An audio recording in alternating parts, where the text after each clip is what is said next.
What happens when they've got all the immigrants out of the country? They will do the same thing the SS did in Germany. They'll turn their guns on everybody else. I just wanted to weigh in on what I think happened and why Trump assembled all those generals and admirals.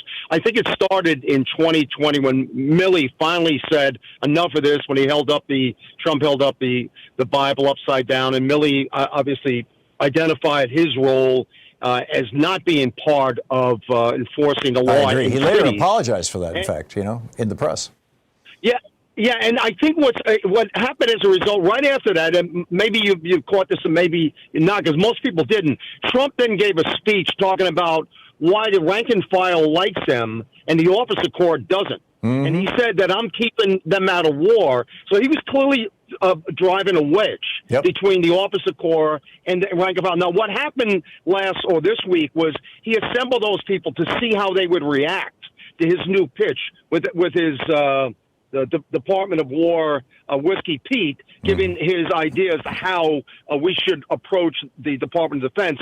Trump gets on, met with silence, unlike Fort Bragg with the enlisted people. Mm-hmm. He knows now that he's got a problem with the officer corps and the senior officers. Therefore, there's a purge coming. Yep. Many of them will be forced out. Yep. And the last thing I'm going to mention is the economy right now is perfect for Trump because it's allowing him to go into rural areas to take kids who are coming out of high school who have no job prospects at all because nobody's being hired. There are no job hirings. Throw them into ICE. Load up. That's right. That's right. Yep. And ICE is going to become. And here's the big question in my mind, Brian. Let's say that ICE is now on course to be. I mean, they're in a massive hiring binge right now, $50,000 hiring bonuses and all kinds of stuff. But they're on a path to become the largest single police force in America, much like Hitler's protection detail, the SS, became the largest police force in Germany eventually. It took a couple of years, but it did. And the question in my mind is, the SS initially was participating in getting the people out of Germany or rounding them up anyway and putting them in camps, that they argued were not true Germans. That was the Jews, of course, and the gypsies and queer people, that they're not true Germans. And so Trump is going after people who are not true Americans. What happens when they've got all the immigrants out of the country and we still have 50,000 ICE guys running around with guns looking for something to do? That they will do the same thing the SS did in Germany by right around 1939, 1940. They'll turn their guns on everybody else. And, what do you think? They, of course, they're going to take an oath to Trump and not to the Constitution. I mean, the one thing that's missing here is that when you joined, I was in the service, I was in the Marine Corps, and you take an oath to protect and defend the Constitution, not the president.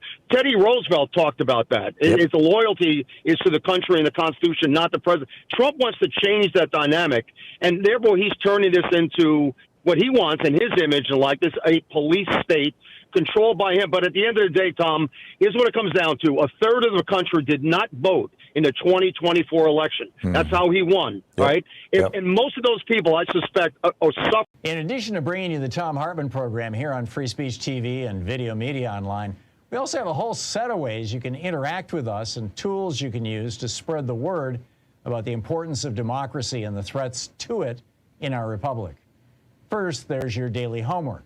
Sue Nethercutt puts together a daily email newsletter that has a link to every story I discuss on the air, so you can find my sources and you can share them with your friends.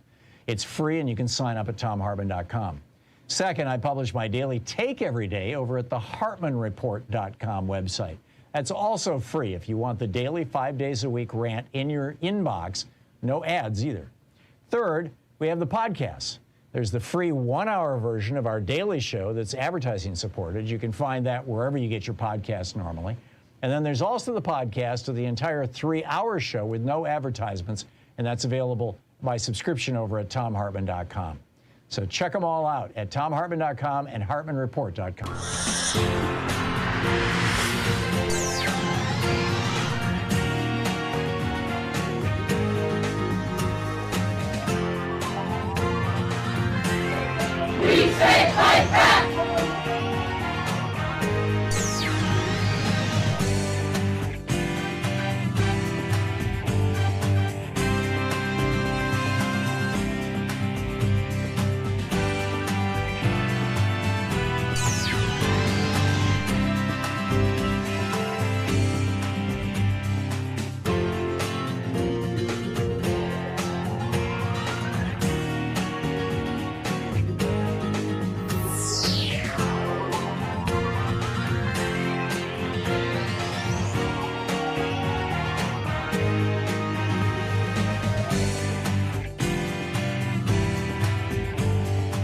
Today is Giving Tuesday, a day when people all across the country pause, take a breath, and choose generosity over cynicism and community over isolation.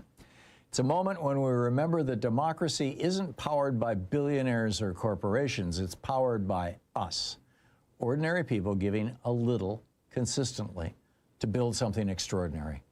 And that's why Free Speech TV needs you today.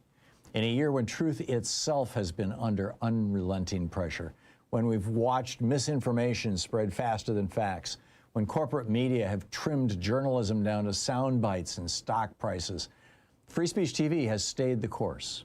Independent, unbought, courageous. One of the last spaces on television where the people, not the powerful, decide what matters. But here's the secret every strong democracy knows. Independent media only survives when the public chooses to sustain it. That's why on this Giving Tuesday, I'm asking you to take the step that makes all the difference. Become a monthly member of Free Speech TV. It's not the size of the gift that matters, it's the consistency. $5 a month, 10, 15, whatever you can do. When thousands of viewers participate, those small gifts create a backbone strong enough to support journalism that tells the truth even when it's inconvenient. Your monthly pledge says, this matters, democracy matters, truth matters. So to start a monthly donation, call 877-378-8669 or visit freespeech.org/donate. And now to deepen the spirit of Giving Tuesday, we're going to hear from someone who embodies the idea of giving back, someone who understands that democracy thrives when we invest in each other. While you call 877-378-8669 or go to freespeech.org/donate, here are Bernie Sanders, Pramila Jayapal, Alexandria Ocasio-Cortez, inspiring us with a message about service, community, and our shared responsibility to one another. We are up against a serious choice in our country.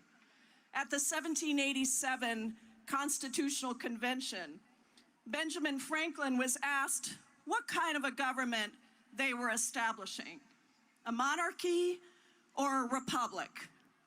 To which he famously answered, a republic, if you can keep it. And we are at a crossroads.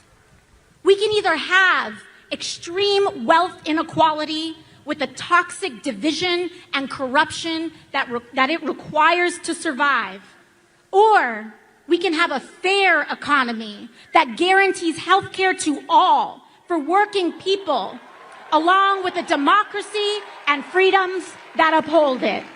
We are fighting, to quote President Abraham Lincoln in 1863, for, quote, a government of the people, by the people, and for the people.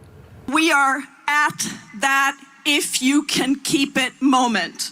The destruction of our rights and democracy is directly tied to the growing and extreme wealth inequality that has been building for years in America.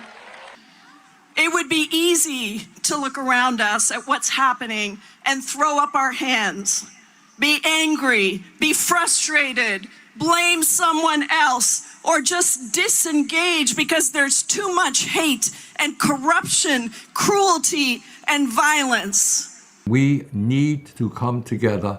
Now is that time. If we continue to fight for the basic principles of economic, social, racial, and environmental justice, I am confident that we will not only get through this unprecedented crisis in modern history, but that we will lay the foundation for a better and more just America in the future. Because it will never be just institutions and officials alone that uphold our democracy. It will always be the people, the masses, who refuse to comply with authoritarian regimes, who are the last and strongest defense of our country and our freedoms. Because we know that a better world is possible, and we are willing to do something about it. Powerful, wasn't it? What you just heard is the heart of Giving Tuesday, the idea that societies don't just happen. We build them, we maintain them, we protect them. And the same is true of the media institutions that hold democracy together. Free Speech TV is here because people like you believe in something bigger than themselves. You believe that the truth should never be for sale. You believe that working people deserve a voice. You believe that democracy requires informed citizens, not consumers, not data points, citizens. And sustaining that kind of journalism takes all of us joining hands. That's why monthly giving is so important. It creates stability, it creates independence, it creates the kind of foundation that can withstand political pressure, economic storms, and the concentrated power of those who prefer that the public stay uninformed. So on this Giving Tuesday, take that step. Become a monthly subscriber. Be part of their monthly member. Be part of the firewall protecting truth in America. Call 877-378-8669 or visit freespeech.org/donate. Let's prove together. This is the Thom Hartmann Program. Hey, top of the Tuesday to you. Just a reminder that KBCS will be hosting me at Seattle Town Hall, or Town Hall Seattle, this Saturday, along with special guest Katie Wilson, the new mayor in waiting, mayor-elect, I guess is the title, for Seattle. And we'll be discussing my new book, The Last American President, and talking about the issues of the day and have a Q&A and a book signing. But it requires tickets, which you can get at kbcs.fm. This is a fundraiser for one of our nonprofits, and one of the really great stations that carries our program. How many times will the morbidly rich crash America before we learn? We'll get into that in just a moment. Also, has the Oval Office become a conspiracy content farm? It sure seems that way. And the shocking reason why Donald Trump pardoned the former Honduran president. In the second hour of our program, Malcolm Nance is going to drop by. Venezuela, Russia, and Ukraine, oh my. And the absolute freak show of Donald Trump's fundraising from his average donors. We'll talk about that. And also the war always comes home. And what's happening in D.C., or that's what happened in D.C. On the day before Thanksgiving, sadly. And also in the third hour at 11:30 Pacific time, 2:30 Eastern time, Miles Taylor is going to drop by, former chief of staff for the Department of Homeland Security. Did Donald Trump really fantasize out loud about maiming and killing civilians years ago? We'll talk about all that stuff. So a lot to cover in today's program. How many times will we learn, or how many times will the morbidly rich crash America before we learn? Excuse me, that's the title over at HartmannReport.com today. And I think, I start out by pointing this out, and I think I mean it quite seriously. It sounds facetious, or sarcastic perhaps, but one of the great gifts that Donald Trump and the 13 billionaires in his cabinet and the billionaires who surround him, Elon Musk and Tim Cook and all these guys, Mark Zuckerberg, one of the great gifts that they have given us is to demonstrate once again to the American people that just because somebody's rich doesn't mean they're smart. In fact, that a lot of rich people are just deeply and profoundly stupid. Sometimes, generally, typically not so much, unless they inherited their money, like Donald Trump did. But very often, when it comes to things like, politics or human relations or understanding how democracy works, or, just basic stuff, we've got a lot of really basically incompetent people. I remember back years ago, I had Bill Gates Sr. on the program. And, he was just a really decent guy, the Bill Gates' father. And he had published a book, this was in 2009, and he had published a book about kind of life lessons or something like that. And, I asked him about his son Bill and Microsoft and all that. And basically what he said was that, my son's a really smart guy, but he was born into an upper middle class family. He had all the privileges of not massive wealth, but of considerable, his father had I forget what he did for a living, but, he had let's say, higher than average standard of living.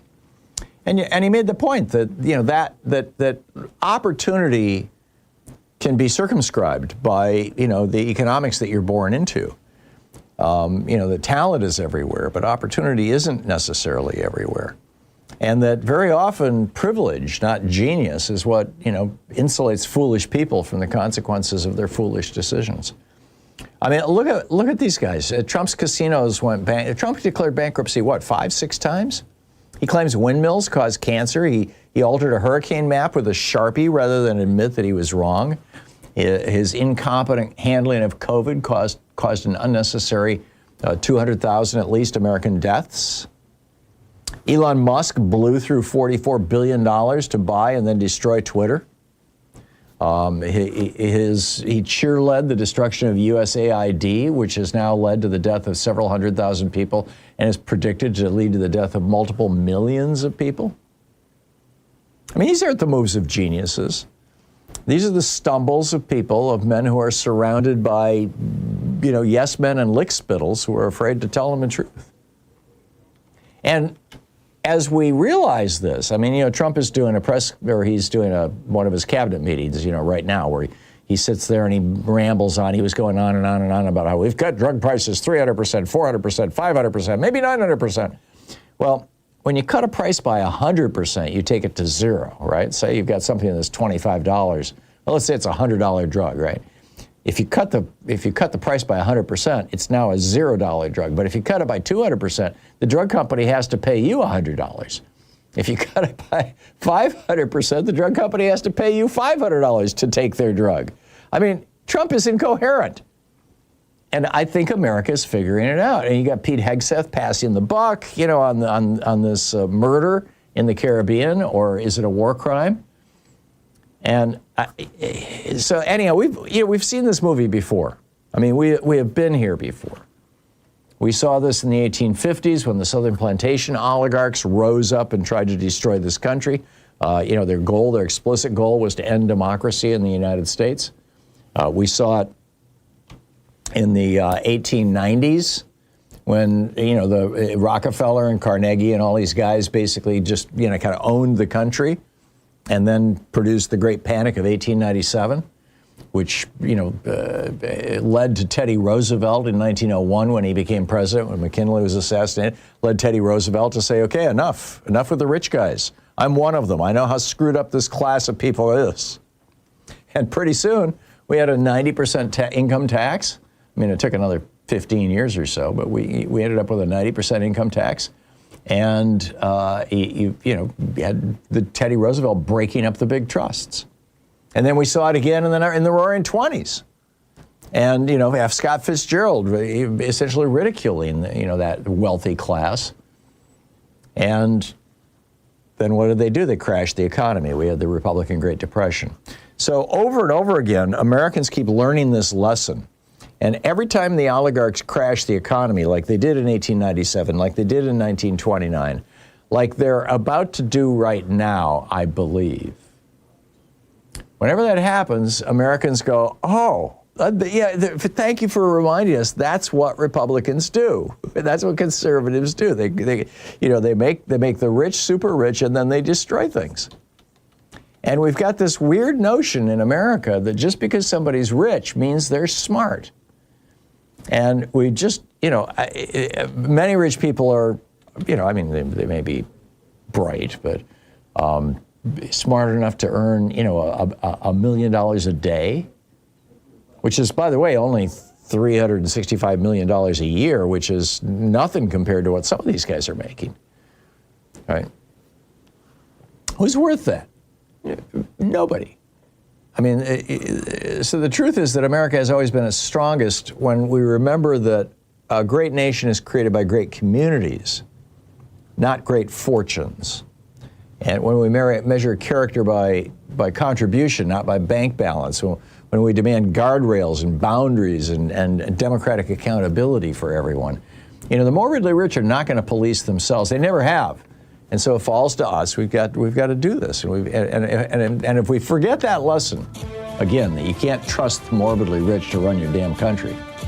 If we forget that lesson, they will gladly show it to us again by crashing the economy again, which I believe they're in the process of doing. And Trump is trying to weasel out of it. but wild stuff. Stick around. We'll be right back. Want to get into this whole Hegseth thing and everything else that's going on. Stick around. This is the Thom Hartmann Program. Defending America from the weapons of mass deception. I'll be right back with you.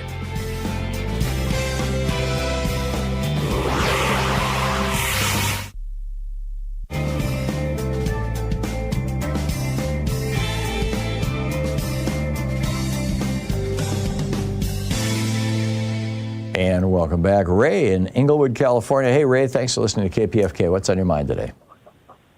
Oh, hi. I think you mentioned me, but it's not Inglewood. Good morning, everyone. Hollywood. Excuse me. Hello? Yeah, you're in Hollywood, right, Ray? Yeah. Okay. I've been listening to the show a long time, and I've heard principles mentioned, the principles of America, like democracy and the rule of law. But I haven't heard about the public consensus and also public interest. And I think this is also involved with politics. Yeah. You want to expand on your thoughts and concerns? Well, as far as the public consensus, the policies, practices, and decisions of the administration of the government should be based on that, and also public interest. These policies, practices, and decisions should be based on the interest of the people, the benefit of us, right. Not. And neither has been the case since the 1980s. I mean, that we've had the majority of Americans wanting stronger labor unions, wanting stronger Medicare and Social Security, wanting a stronger social safety net. Wanting cleaner air and water, wanting the chemicals out of our food. There's a bunch of areas where you get 60, 70, 80% national health care system, free college, 60, 70, 80% support across the American public. So you've got that national consensus. And yet they don't get made into policy because 5 corrupt Republicans on the Supreme Court said that rich people and big corporations can buy politicians. So here we are. Right? That's what you're talking about, right, Ray? Yeah. The administration should take note and should comply to those principles of government. Yeah. The principles of America is actually part of our Constitution and part of the structure of the government. I think we're on the edge of this. I mean, there's a special election going on today in Tennessee, and Afton Ben is, the woman is running as the Democrat, and she's within 2 points in the polls of her Republican opponent. And this is Tennessee's 7th district, congressional district, is what Trump won by 22 points just a year ago. So I think that people are essentially, and frankly, I think the whole, Trump as a protest vote, whether it was, with Hillary Clinton or with Kamala Harris, I think that's a big factor among independents in particular. Trump as a protest vote saying, hey, things aren't going the way that I want, even under Democratic administrations. We're not getting everything we want. And, I think that is the public will coming back, Ray. Or at least I'm hoping it's the public will coming back. Ray, thanks a lot for the call. It's nice to hear from you, and appreciate you listening to KPFK there in Hollywood. I have not felt this strongly since the 1960s, that this country is at a turning point, and that increasingly we are turning toward the positive. I'd love to have this conversation with Peter Turchin. I've mentioned his books many times about these 40-year cycles. And I think we're wrapping up a 40-year conservative cycle right now. We'll be right back.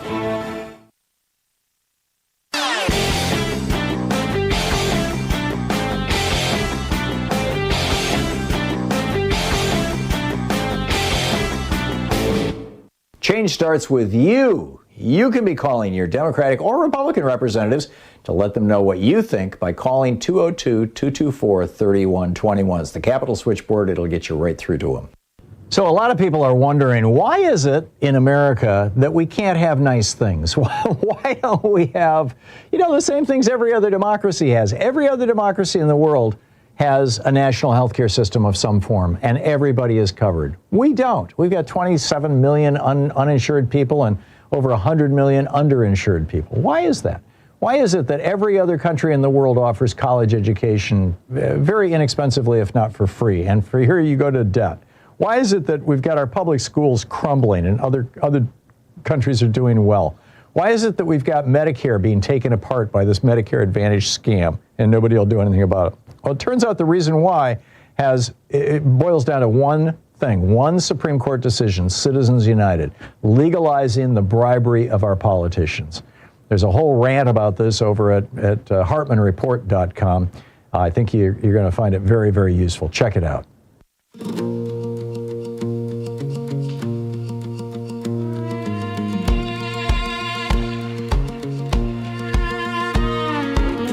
They say they're geniuses of destiny, prophets made of gold and smoke. But we've seen casinos crumble under the touch of a man who couldn't stay afloat. We've watched empires built on hubris fall like rotten barn boards in the rain. And every time the wealthy stumble, it's the poor who feel the pain. And they tell us it's all merit, but we know how far that lie can go. 'Cause every time they take the wheel, we end up buried in the snow. What happens when the morbidly rich run the show? When the gilded halls get louder than the streets we know. When the men in top hats ride our tails and the working hands get cuffed in jail. Tell me, brother, Tell me, sister, what happens when the morbidly rich run the show? 22 minutes past the hour. Welcome back. Republicans are sweating today's special election in Tennessee. If you live in Tennessee's 7th District, get out and vote for Democrat Afton Bain or Ben. And this is a big deal. Odds are Afton Ben won't win, although this is a district Donald Trump won by 22 points. But if she comes within even 4 or 5 points of winning, and right now the polls are showing her with about a 4-point lead, or the Republican with a 4-point lead.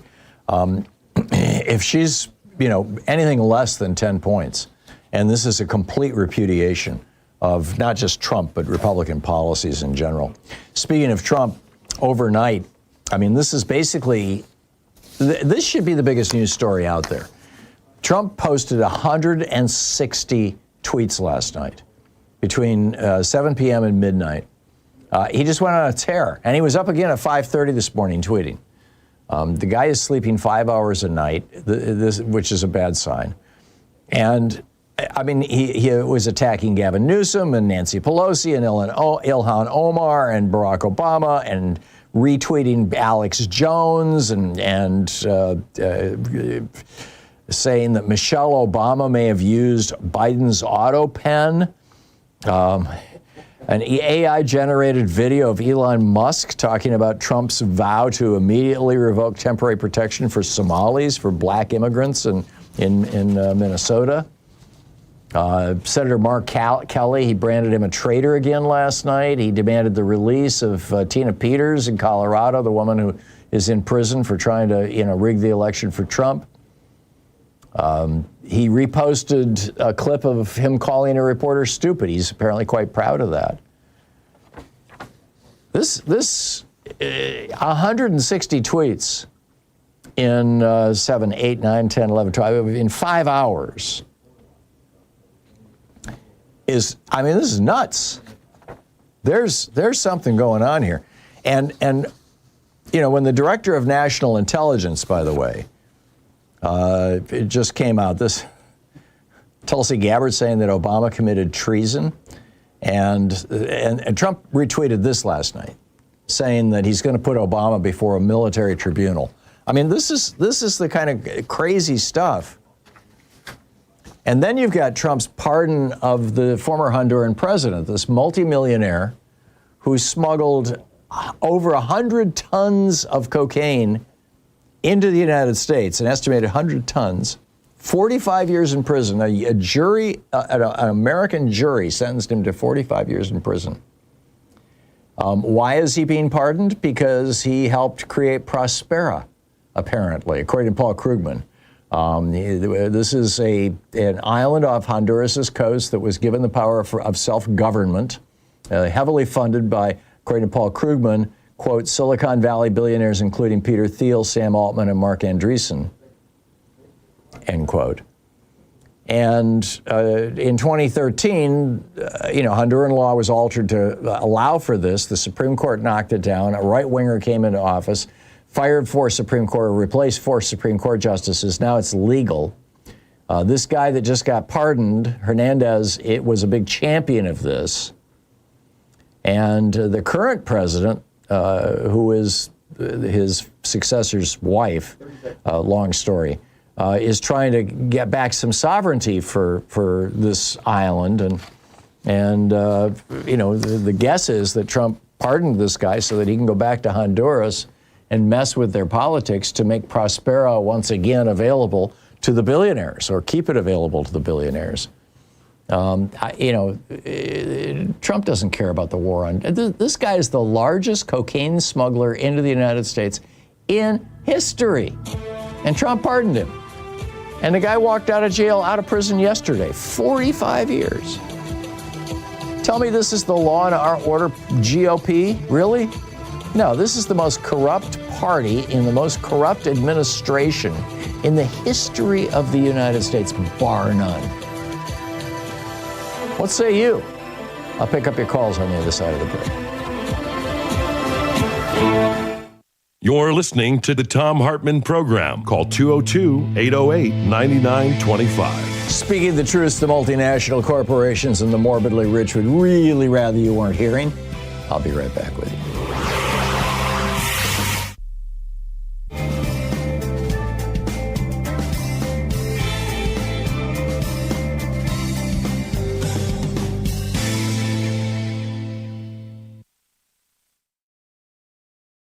Today is Giving Tuesday, a day when people all across the country pause, take a breath, and choose generosity over cynicism and community over isolation. It's a moment when we remember that democracy isn't powered by billionaires or corporations. It's powered by us, ordinary people giving a little consistently to build something extraordinary. And that's why Free Speech TV needs you today. In a year when truth itself has been under unrelenting pressure, when we've watched misinformation spread faster than facts, when corporate media have trimmed journalism down to sound bites and stock prices, Free Speech TV has stayed the course. Independent, unbought, courageous. One of the last spaces on television where the people, not the powerful, decide what matters. But here's the secret every strong democracy knows. Independent media only survives when the public chooses to sustain it. That's why on this Giving Tuesday, I'm asking you to take the step that makes all the difference.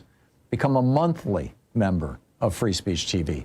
It's not the size of the gift that matters, it's the consistency.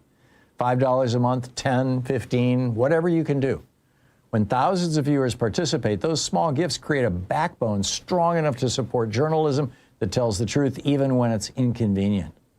Your monthly pledge says, this matters, democracy matters, truth matters. So to start a monthly donation, call 877-378-8669 or visit freespeech.org/donate. And now to deepen the spirit of Giving Tuesday, we're going to hear from someone who embodies the idea of giving back, someone who understands that democracy thrives when we invest in each other. While you call 877-378-8669 or go to freespeech.org/donate, here are Bernie Sanders, Pramila Jayapal, Alexandria Ocasio-Cortez, inspiring us with a message about service, community, and our shared responsibility to one another. We are up against a serious choice in our country. At the 1787 Constitutional Convention, Benjamin Franklin was asked what kind of a government they were establishing, a monarchy or a republic, to which he famously answered, a republic, if you can keep it. And we are at a crossroads.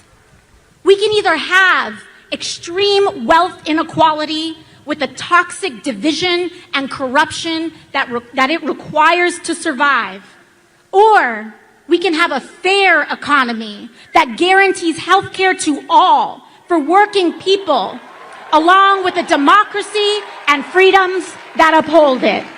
We are fighting, to quote President Abraham Lincoln in 1863, for, quote, a government of the people, by the people, and for the people. We are at that if you can keep it moment. The destruction of our rights and democracy is directly tied to the growing and extreme wealth inequality that has been building for years in America. It would be easy to look around us at what's happening and throw up our hands, be angry, be frustrated, blame someone else, or just disengage because there's too much hate and corruption, cruelty, and violence. We need to come together. Now is that time. If we continue to fight for the basic principles of economic, social, racial, and environmental justice, I am confident that we will not only get through this unprecedented crisis in modern history, but that we will lay the foundation for a better and more just America in the future. Because it will never be just institutions and officials alone that uphold our democracy. It will always be the people, the masses, who refuse to comply with authoritarian regimes, who are the last and strongest defense of our country and our freedoms. Because we know that a better world is possible, and we are willing to do something about it. Powerful, wasn't it? What you just heard is the heart of Giving Tuesday, the idea that societies don't just happen. We build them, we maintain them, we protect them. And the same is true of the media institutions that hold democracy together. Free Speech TV is here because people like you believe in something bigger than themselves. You believe that the truth should never be for sale. You believe that working people deserve a voice. You believe that democracy requires informed citizens, not consumers, not data points, citizens. And sustaining that kind of journalism takes all of us joining hands. That's why monthly giving is so important. It creates stability, it creates independence, it creates the kind of foundation that can withstand political pressure, economic storms, and the concentrated power of those who prefer that the public stay uninformed. So on this Giving Tuesday, take that step. Become a monthly subscriber. Be part of the monthly member. Be part of the firewall protecting truth in America. Call 877-378-8669 or visit freespeech.org/donate. Let's prove together that generosity isn't just a holiday slogan. It's how democracy survives.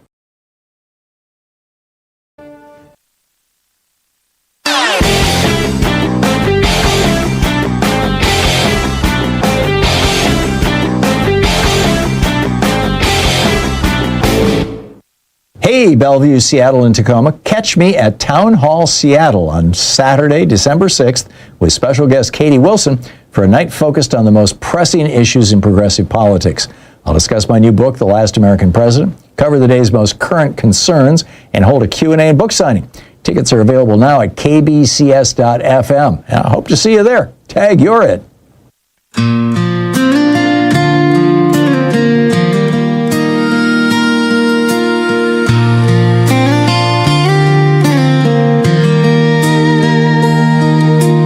Winter night is quiet and the stars are shining low. A calm across the cities and the mountains wrapped in snow.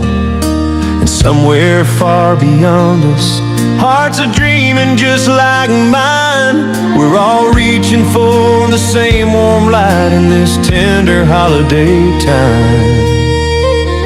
Under one holiday sky, every soul, every heart, every cry, we are bound by the hope in the night, by the wish for a world turning right. Though we're scattered far and wide, still our dreams and our spirits align. For we're held in the glow of the love that we know under one holiday sky. 35 minutes past the hour. Welcome back. So what's on your mind today? Jeff in Tawas, Michigan. Hey, Jeff, what's up? Hey, Tom. This is Jeff Hugden with Iosco County Democrats in Michigan. I just wish someone in the media, if you could call it media, when talking to Trump, would ask him if he feels any remorse for putting National Guard in harm's way in Washington, D.C. If not for his... A couple of days ago, when he went off on that woman and told her that she was a stupid and bad person, it was because she essentially asked him that question, Jeff. Oh, okay. That was the one where he called her Piggy or something? No, that was an earlier one. This was one that happened just, 3 days ago or thereabouts, 4 days ago. And she had basically said, you've got National Guard troops in the streets of Washington, D.C., and they're picking up trash and things, and aren't they sitting ducks? Isn't that why this happened? And that's when he started calling her a stupid person. He got very angry and started pointing his finger at her.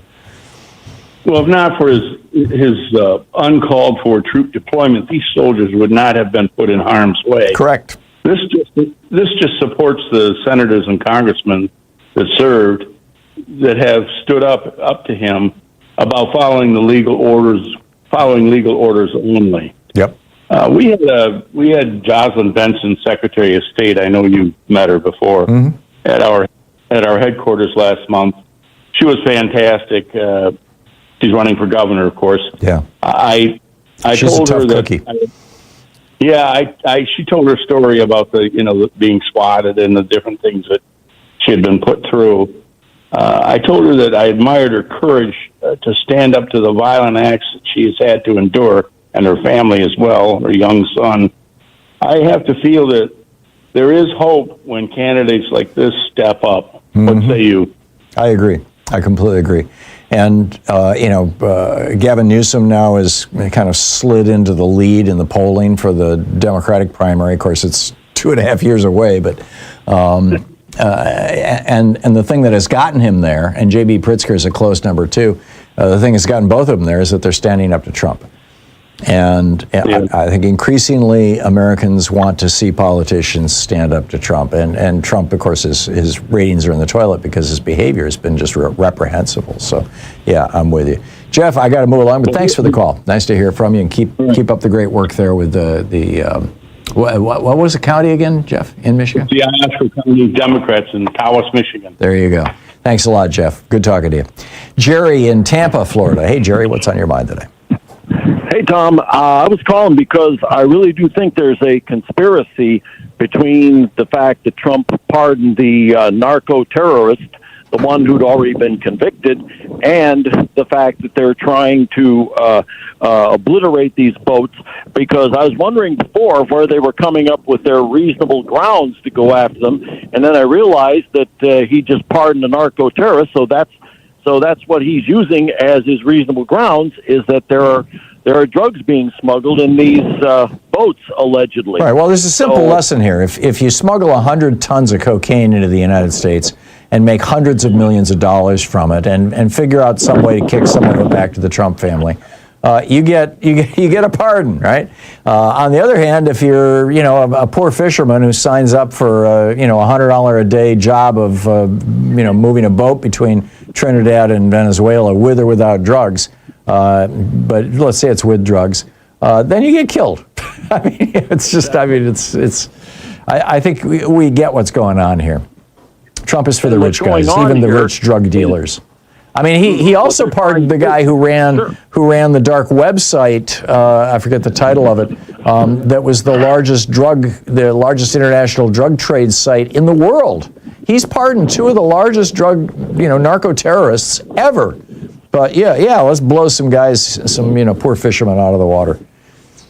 Yes, and what they're doing is saying, okay, dead men tell no tales, because Exactly. I believe that if they are smuggling the drugs in, that they know what's going on, that it's an attempt to try to, like you talked about, saving the that rich island, etc. Yeah, Prospero.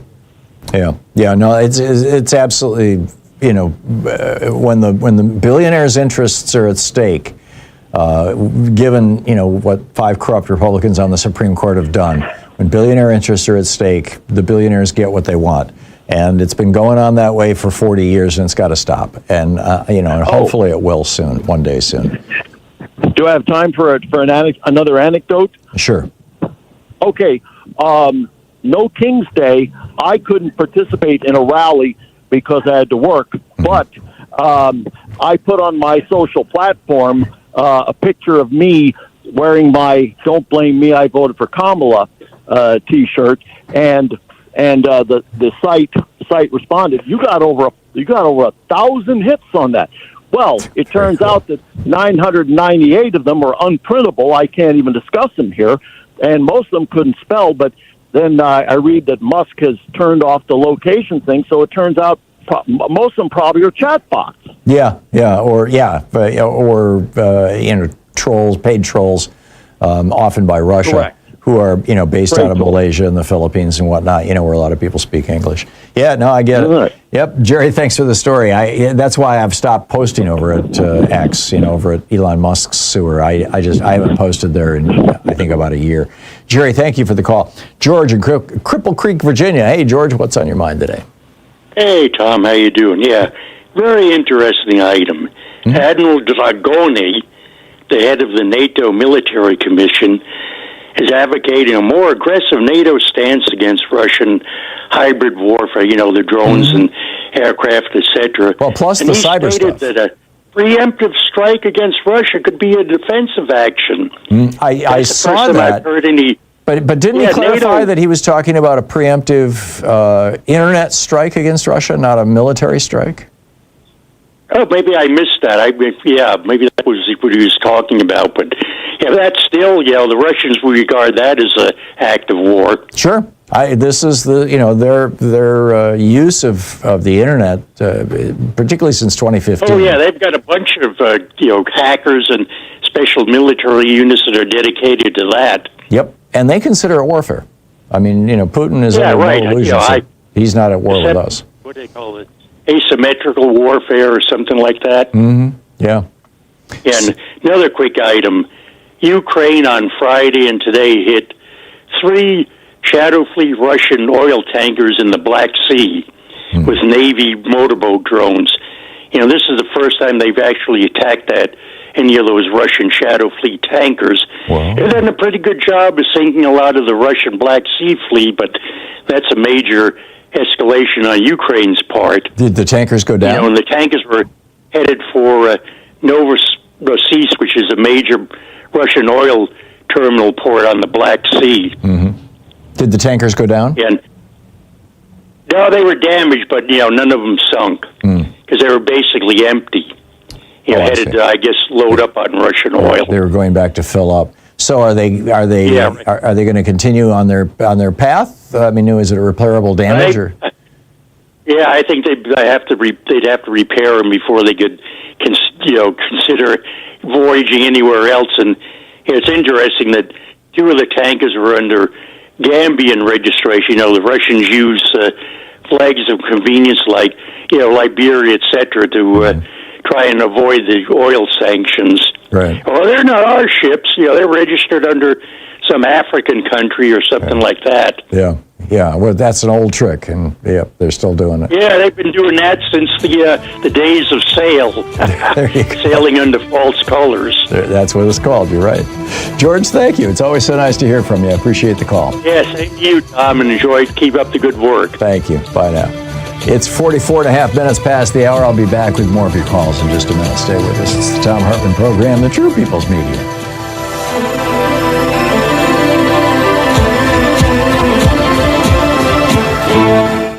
You're listening to Thom Hartmann. Visit thomhartmann.com for audio and video archives. Stick around. We'll be right back with more of your calls.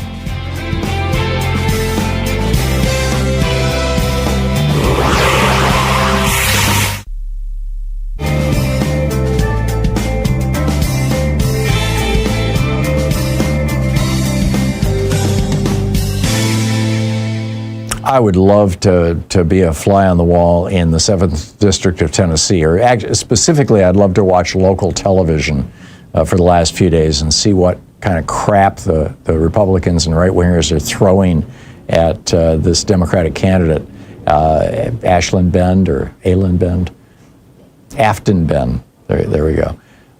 So if you're in the neighborhood, let us know. Darren in Los Angeles. Hey, Darren, what's on your mind today? Hi, Tom. Thanks so much for all you do. And thank you, Darren. What's up? Oh yeah, no problem. I'm a musician activist in LA, and you're spot on the morbidly rich concept because and they all they do is.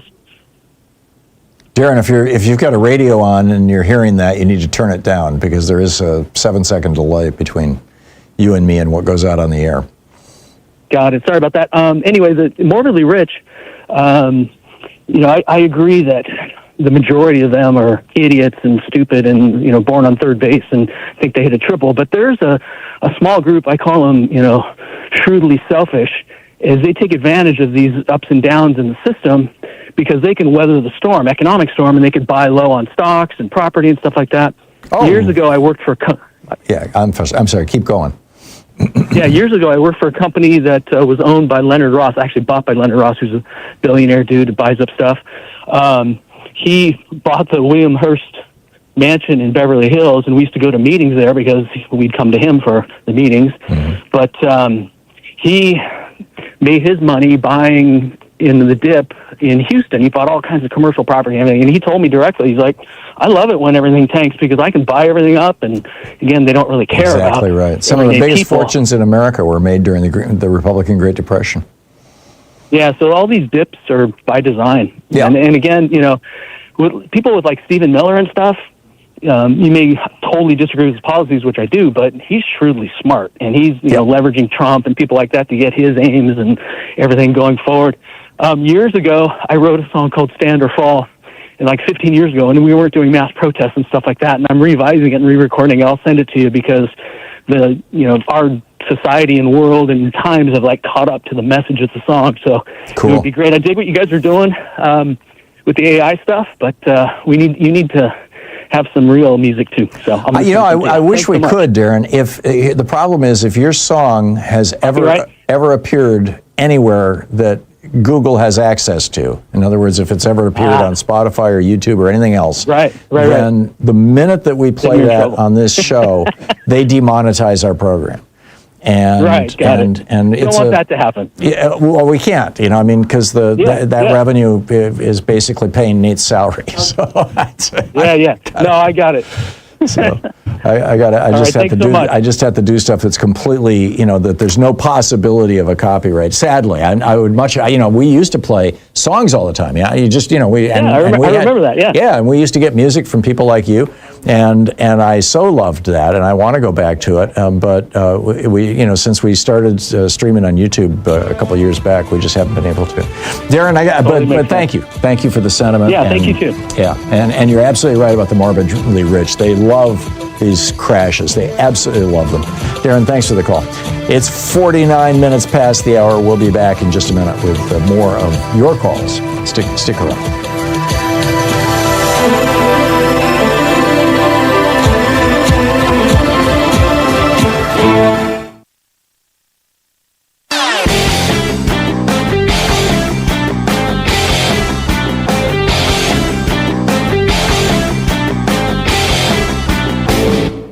Hey, thanks so much for sharing our program and for reaching out to our stations and sponsors and letting them know that you're listening. It really means a lot to us. So what do we call the really, really mind-bogglingly rich? At the founding of the Republic, they were referred to as speculators or moneyed interest or aristocrats. In the years leading up to the Civil War, we called them the cotton lords and the plantation aristocracy. In the late 19th century, they were the robber barons. In the 1930s, FDR called them the economic royalists. But since the Reagan Revolution, we've just called them billionaires. And now, some of them want to call themselves tech bros. Like, that's kind of a good thing, like tech is positive and bros, like Mark Zuckerberg saying we need more masculine energy in American business culture. So we need a new phrase. I would like to suggest the morbidly rich. Morbidly suggests unhealthy. And the vast riches that some of these people have is unhealthy to our democracy, particularly since 5 Republicans on the Supreme Court said that morbidly rich people can buy politicians. And it's unhealthy for them, too. So morbidly rich. There's an op-ed over at HartmannReport.com all about it. Check it out.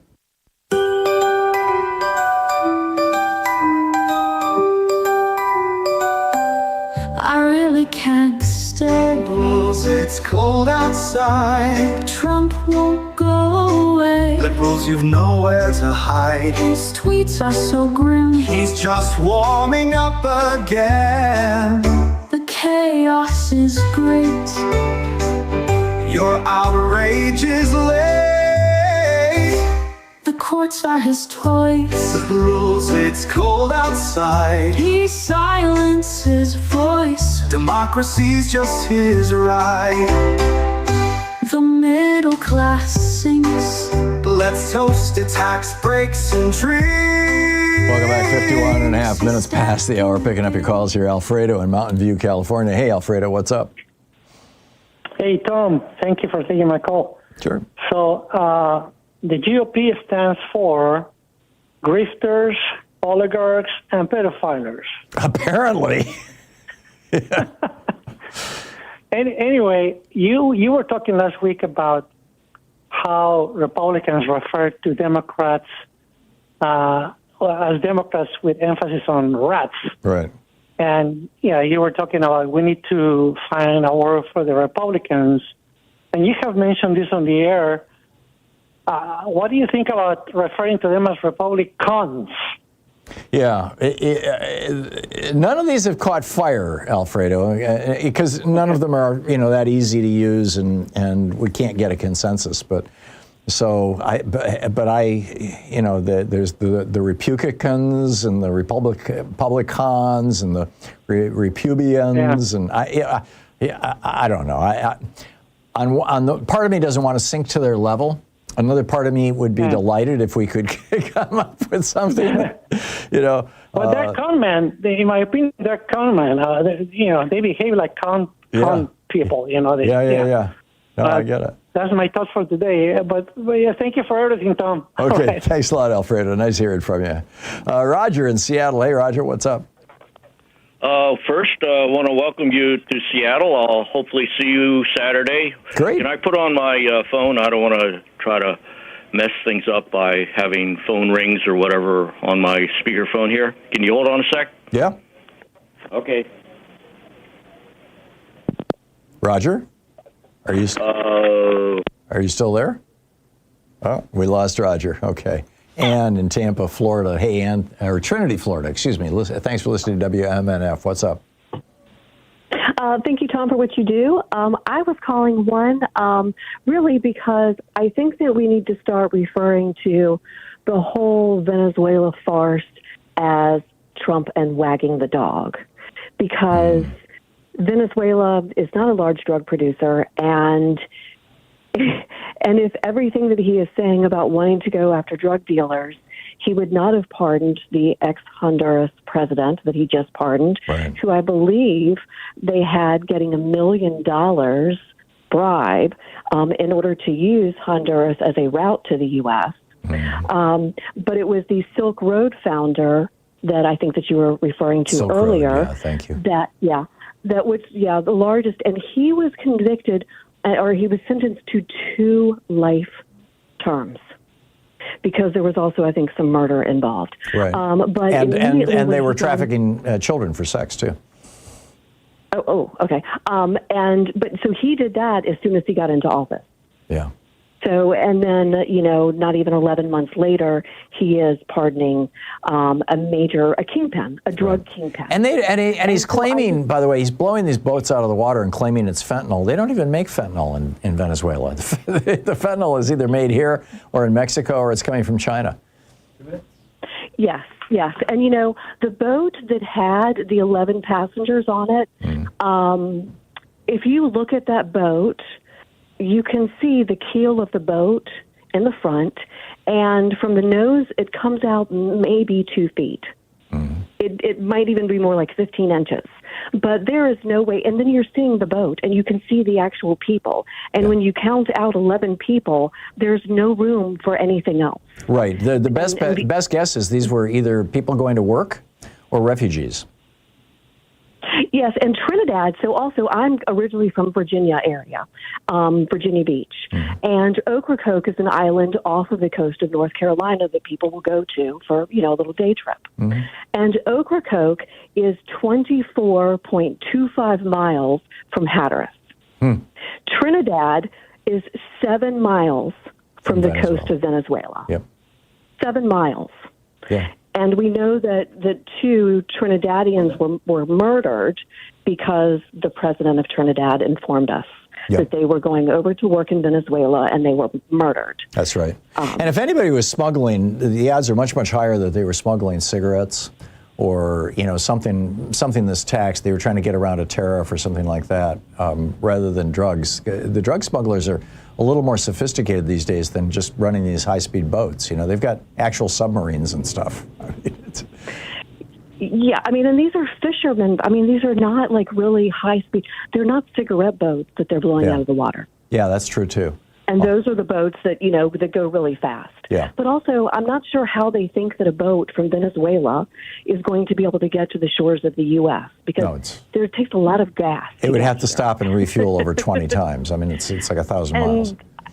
It's just crazy. So, and then there's all those chances of them getting busted somewhere else in port, where we could actually catch them and say, hey, here's the drugs. Let us show you the drugs. No, I agree with you, Ann. This is wag the tail, or wag the dog, on wag steroids. The dog. It is totally wag the dog, and it's really an Epstein cover-up, wag the dog. I agree, and which is amazing because where that phrase came from was when Bill Clinton decided to intervene in Bosnia. The Republicans accused him of doing that. So that we wouldn't talk about Monica Lewinsky. It's incredible. Ann, thank you so much. And then they made a movie out of it. We'll be right back. Stay with us. You're listening to Thom Hartmann. In addition to bringing you the Thom Hartmann program here on Free Speech TV and Video Media Online, we also have a whole set of ways you can interact with us and tools you can use to spread the word about the importance of democracy and the threats to it in our republic. First, there's your daily homework. Sue Nethercutt puts together a daily email newsletter that has a link to every story I discuss on the air, so you can find my sources and you can share them with your friends. It's free and you can sign up at thomhartmann.com.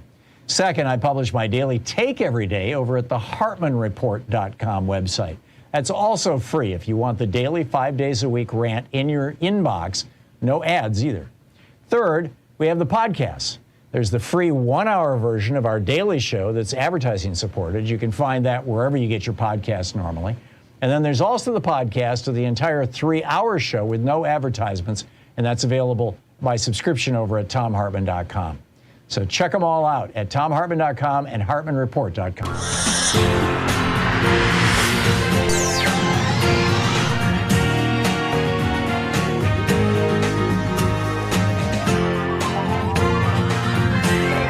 We say fight back!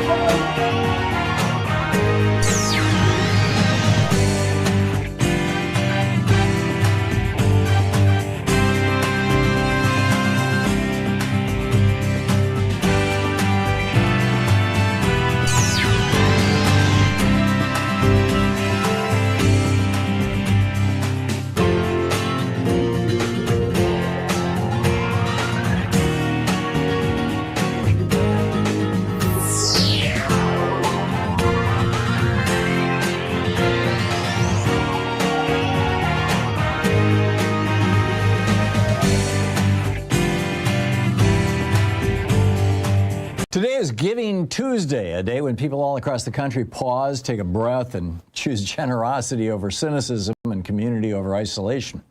It's a moment when we remember that democracy isn't powered by billionaires or corporations. It's powered by us, ordinary people giving a little consistently to build something extraordinary. And that's why Free Speech TV needs you today. In a year when truth itself has been under unrelenting pressure, when we've watched misinformation spread faster than facts, when corporate media have trimmed journalism down to sound bites and stock prices, Free Speech TV has stayed the course. Independent, unbought, courageous. One of the last spaces on television where the people, not the powerful, decide what matters. But here's the secret every strong democracy knows. Independent media only survives when the public chooses to sustain it. That's why on this Giving Tuesday, I'm asking you to take the step that makes all the difference. Become a monthly member of Free Speech TV. It's not the size of the gift that matters, it's the consistency. $5 a month, 10, 15, whatever you can do.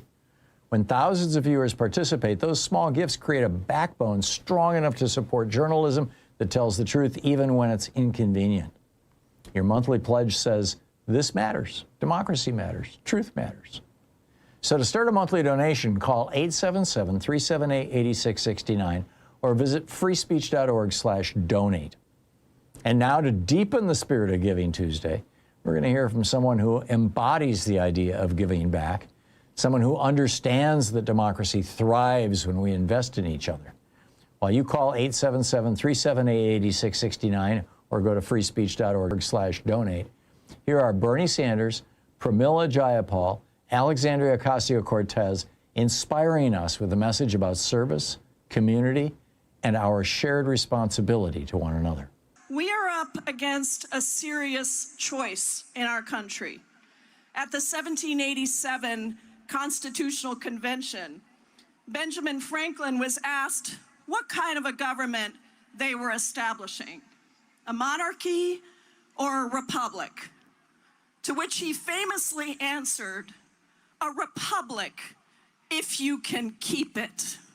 And we are at a crossroads. We can either have extreme wealth inequality with the toxic division and corruption that it requires to survive, or we can have a fair economy that guarantees health care to all for working people, along with a democracy and freedoms that uphold it.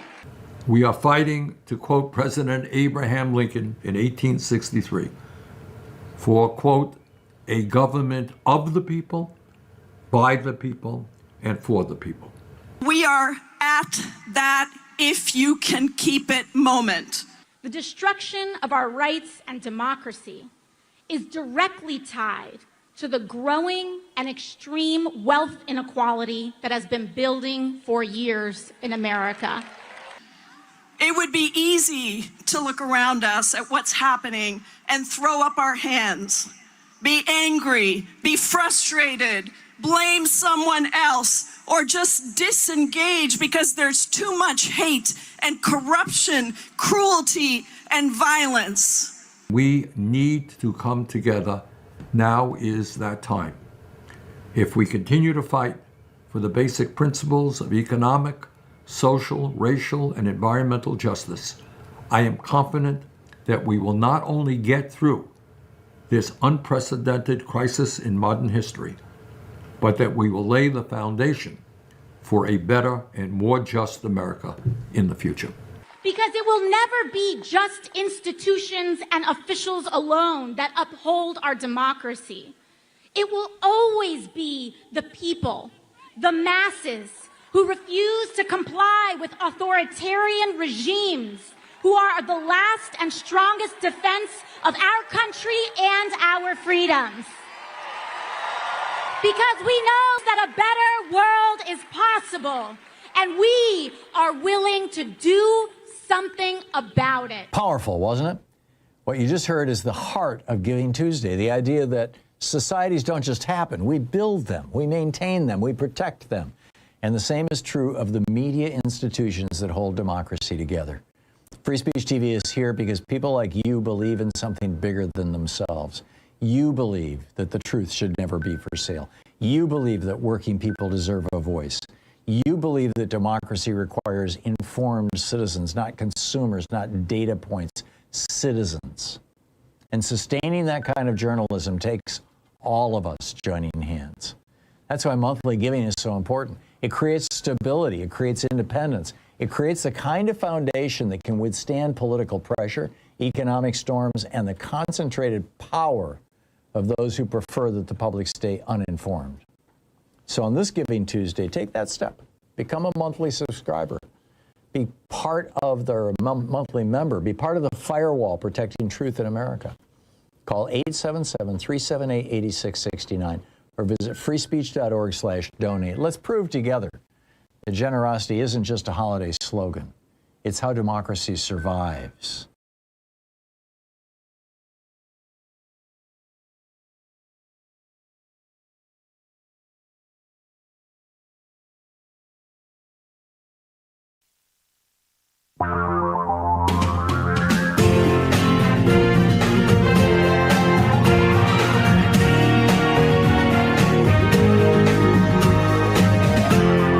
This is the Thom Hartmann Program. Welcome to the second hour of our program, and on the line with us, our buddy Malcolm Nance, the U.S. intelligence expert, author of multiple books, including They Want to Kill Americans, previously The Plot to Destroy Democracy.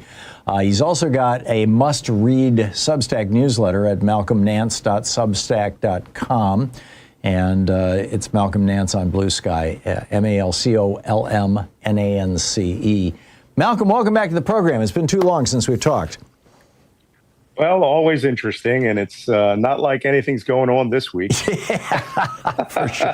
Well, that's, I wanted to get your take on some of these things, not just because I respect your opinion, but because I know you're also very well informed and in some ways wired into some of the communities and groups that would have access to insights that I lack. And so let's start with Venezuela. We have this what looks like an impending war. I mean, this is so looks to me like they're preparing for war. What's going on down there and why? Well, first off, I think you're absolutely right. I've been predicting war since September, principally because today Donald Trump had a cabinet meeting. And this cabinet meeting was supposed to be about economics. But this would give him the opportunity to have all his secretaries in, all of his major principal players in, to where he could forge an all-of-government response to what's coming. As you see, we are now in the middle of this furor over Secretary of Defense, Pete Hegseth, carrying out an operation in which he murdered 2 shipwrecked individuals. And I'm saying this as a career Navy person from a century-long Navy family. We understand that giving an illegal order like that may look interesting and sexy to his base, but it is exactly that, is an illegal order. Now, what this proves is this is the culmination of a lot of activities we've been seeing. 83 civilians were killed by the United States using, rockets or drone-launched weapons or off AC-130 gunships. And Tom, I don't know whether you've read that Washington Post article, and I just finished a good Substack about it. But as I read it as a professional, people mistook that SEAL Team 6 was actually running this operation. The former commander of SEAL Team 6, Admiral Bradley, was doing that. But the article said, and Hegseth said, that they saw these vessels being filled. They knew who was on them. They knew how many individuals were there. They knew where they were going. They knew what they were doing. This is SEAL Team 6's bailiwick, but only if they are on the ground in Venezuela, watching these drug craft be filled at their clandestine marinas that are deep inside the jungles. And if that sounds familiar, that's the premise and plot of Tom Clancy's A Clear and Present Danger, which apparently is the policy document for what we are doing in Venezuela. Amazing, amazing. And Malcolm, doesn't it make sense that if Hegseth was telling the truth, we know who these guys are, we know their names, we know where they came, that they would release that information to back up their claim? Well, it's interesting because now that they have designated every individual who takes part in illicit drug trafficking in South America as terrorists and associated with either the Tren de Aragua gang, which is really just a continuing criminal organization, right? A CCE, continual criminal enterprise. They really don't have any justification for terrorism. The problem is that they are interpreting that drugs, the same war on drugs that we've been dealing with, any drug coming from South America is considered a weapon system, and that these boats are carrying lethal payloads in which, as they work their way across the United States border and onto our streets, are exploding by killing Americans through the misuse of these drugs. That's their interpretation of who we are fighting, and they are calling every one of them a combatant in justifying the killing of these individuals. Right. The problem is the Geneva Convention doesn't cover this. The Uniform Code of Military Justice doesn't support this. The international law of the sea treaties don't support any of this as well. So he is making up a justification for Donald Trump in order to carry out an operation that appears to be oriented to knocking down the Maduro regime and gaining control of the world's largest oil reserves. Yeah, which is the bottom line here, don't you think? Yes, it absolutely is. Yeah. Because they have said it out loud that they want control of Venezuela's reserves. And, you know, how the peace president, who never has wars, is going to get a Nobel Prize after publicly stating he wanted to ethnically cleanse Gaza of 2.2 million Palestinians, and now preparing to do what is possibly already started, a clandestine special operation off of Venezuela. And one more note, Tom. This operation down in the Caribbean is not being conducted by U.S. Southern Command, the theater commanders of Admiral Horsley, the guy who recently resigned. It's being conducted under the auspices of the U.S. Special Operations Command, including the control of all of those ships and the aircraft carrier. And what's the significance of that? It has never been done before. I mean, it is insane. What is Special Operations Command? I knew that there were these commands, CENTCOM and what, that were regional, but I didn't realize there was a quote Special Operations Command. What is it? What does it do? Oh yeah, well, we've had a Special Operations Command since the 1980s. After the Iranian disaster, but it is a independent warfare command which controls all of the resources of the U.S. Special Operations. That's the SEALs, the Army Special Forces, Joint Special Operations Command, Air Force Special Operations Command, which are the aircraft that are sinking these boats, by the way. AC-130J gunships, the Ghost Rider gunships, and, Marine Corps Special Operations. They are a independent branch of the armed forces in the Department of Defense. However, the regional commander who is responsible for everything from Key West down to Antarctica is the U.S. Southern Command, and it was led by a 4-star admiral or a 4-star general. And he normally has control of any unit or resource that comes into that theater.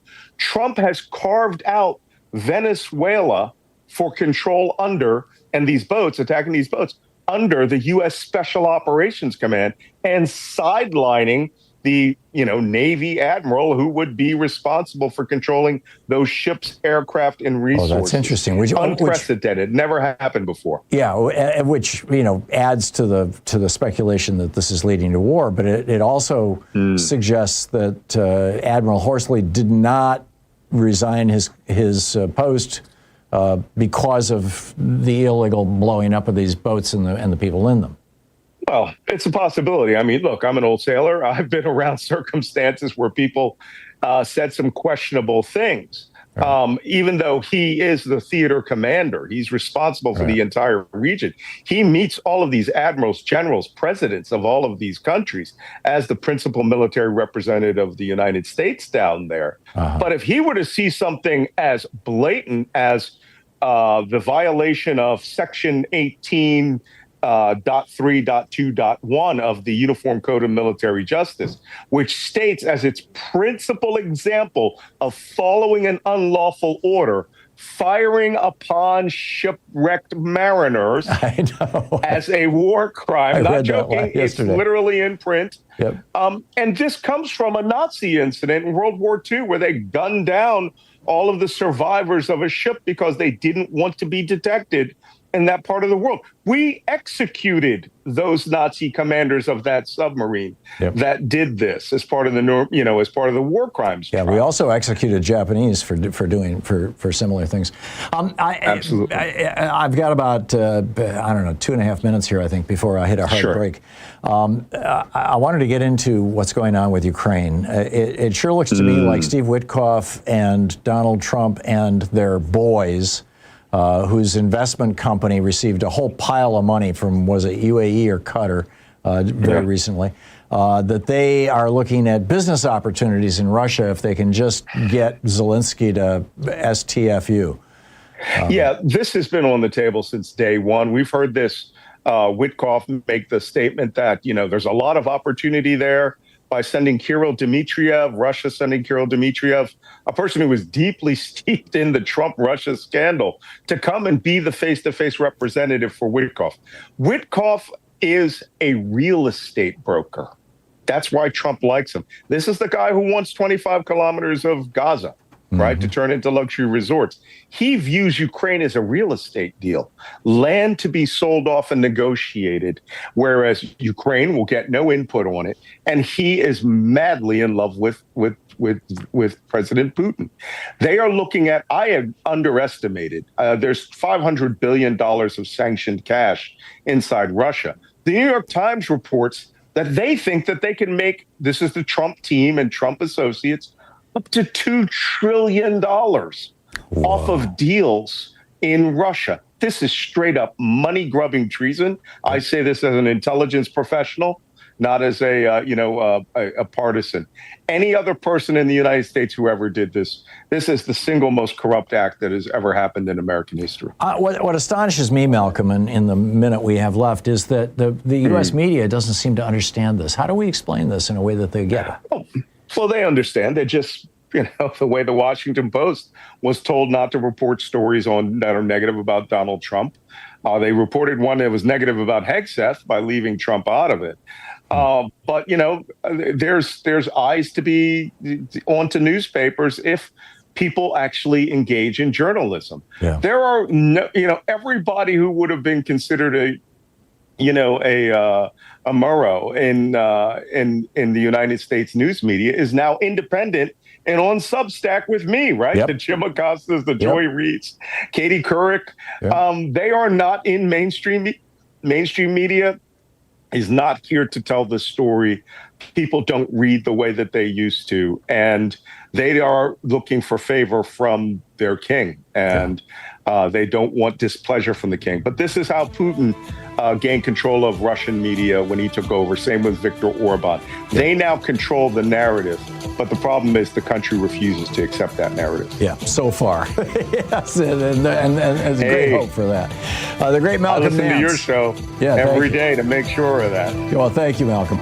Check out Malcolm's newsletter over at Substack and malcolmnance.substack.com. It is great. It's free. Malcolm, thanks again. My pleasure. Great talking with you. This is the Thom Hartmann Program. It's 18 minutes past the hour, back with the absolute freak show of Donald Trump's fundraising from his base. We'll be right back.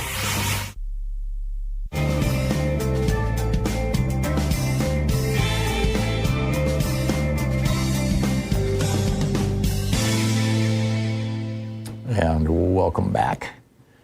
And let's see here who's been on hold the longest. It looks like it is Devon in Pittsburgh, Pennsylvania. Hey, Devon, what's up?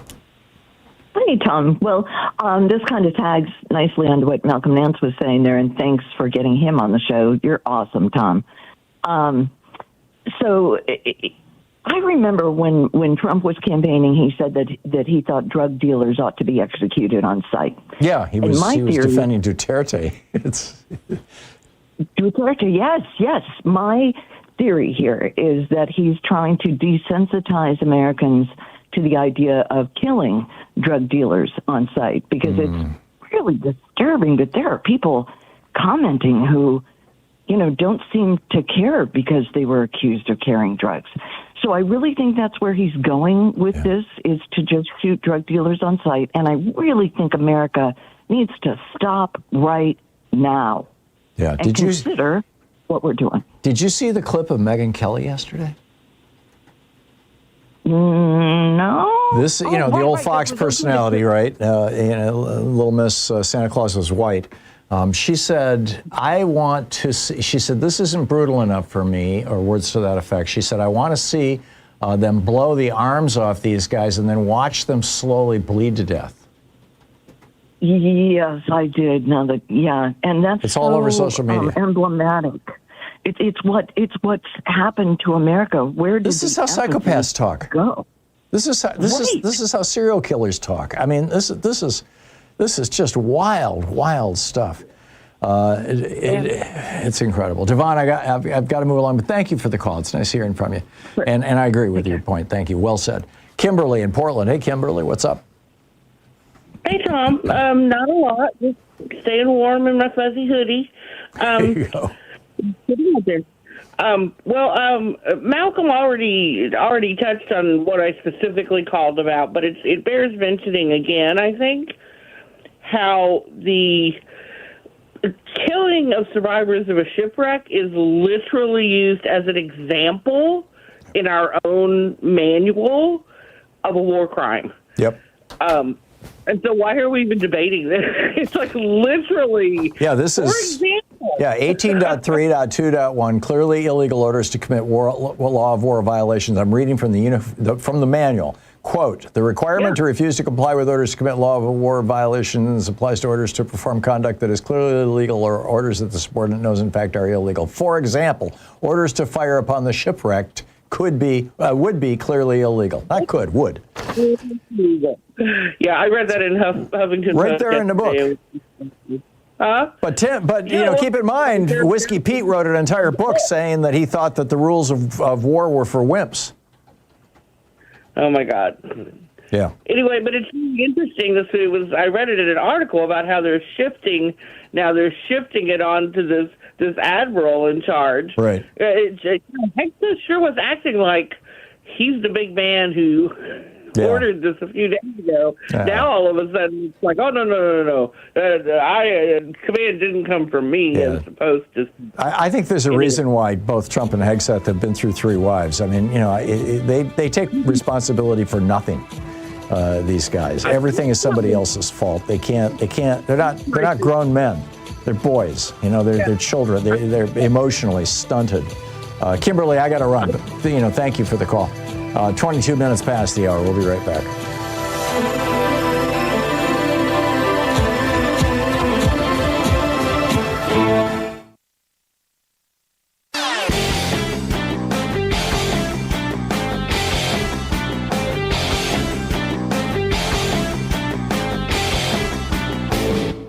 Missed my opening rant today? It's usually published over at HartmannReport.com, where you can read it and share it with your friends for free. Check it out, HartmannReport.com. Donald Trump lost, voter suppression won in 2024. That's the headline over at HartmannReport.com, and just a brilliant article written by Greg Palast, exclusively for the Hartman Report. He writes, Trump lost. That is, if all legal voters were allowed to vote, if all legal ballots were counted, Trump would have lost the states of Wisconsin, Michigan, Pennsylvania, and Georgia. Vice President Kamala Harris would have won the presidency with 286 electoral votes.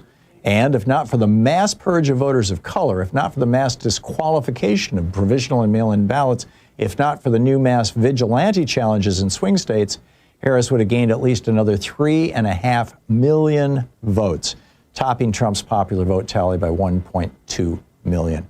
Greg brings us the numbers. He lays it out. You can read it over at HartmannReport.com, absolutely free. It's titled Trump Lost, Vote Suppression Won at HartmannReport.com. Check it out.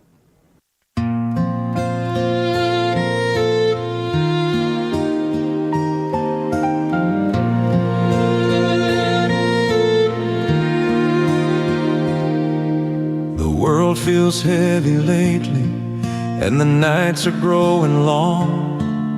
But candles glow in windows, and they lift us with their song. The snowfall whispers softly, like a promise in the air, that even in the hardest times, the holidays bring care. There's hope in the winter air tonight, a gentle spark that's glowing bright. Through every storm and burn and share, the light of Christmas finds us there. We take a breath, we lift our eyes, and somehow love begins to rise. In troubled times we still can find some hope in the winter air. Welcome back. So, according to the Archive of Political Emails, this is from Dean Blindel's Substack newsletter, Trump's operation has pumped out more than 22,000 messages over the year, nearly 10 emails a day on average, the vast majority of them being fundraisers. Just this year alone, he's asked supporters for $15 to help him get to heaven. He's claimed that giving him money is, quote, sowing a seed of faith in the future of America. He blasted out a Taco Tuesday email with an AI sombrero, but misspelled tacos. He floated tariff rebate checks and Doge-style dividends in emails that somehow all end up on a donation page.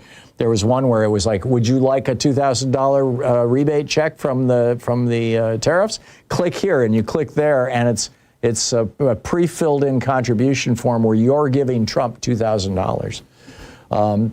He sent a Thanksgiving email basically screaming, "Do you love me?" I mean, it's just, it's crazy stuff. Dean has it all documented. He's got graphics of a lot of it. But it's like a fleece the rubes operation. Donald Trump, I would say his whole entire life has been running a fleece the rubes operation. You go back to, the charges against Ivanka for the techniques that they were using to sell apartments in Soho or condos or whatever they were. And Trump, lying about how many floors were in Trump Tower, something you can stand on the street and count. He added 10 floors to it. It's just, the guy is a grifter.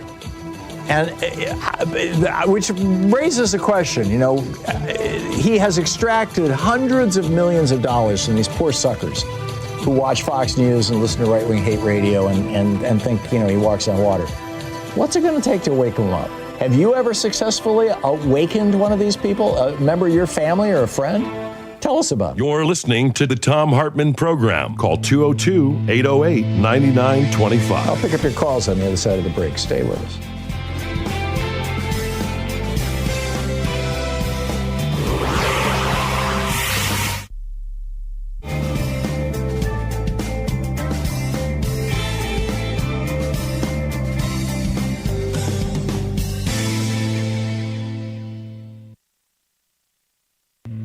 This is the Thom Hartmann Program.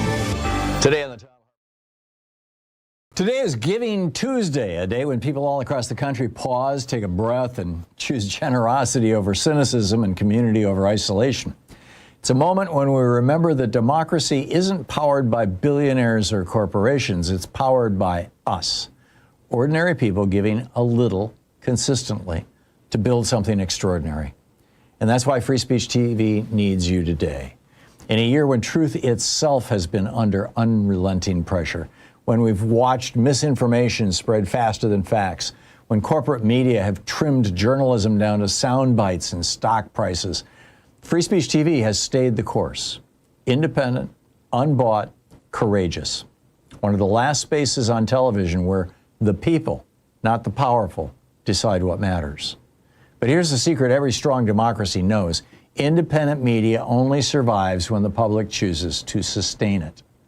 That's why on this Giving Tuesday, I'm asking you to take the step that makes all the difference. Become a monthly member of Free Speech TV. It's not the size of the gift that matters, it's the consistency. $5 a month, 10, 15, whatever you can do. When thousands of viewers participate, those small gifts create a backbone strong enough to support journalism that tells the truth even when it's inconvenient. Your monthly pledge says, this matters, democracy matters, truth matters. So to start a monthly donation, call 877-378-8669 or visit freespeech.org/donate.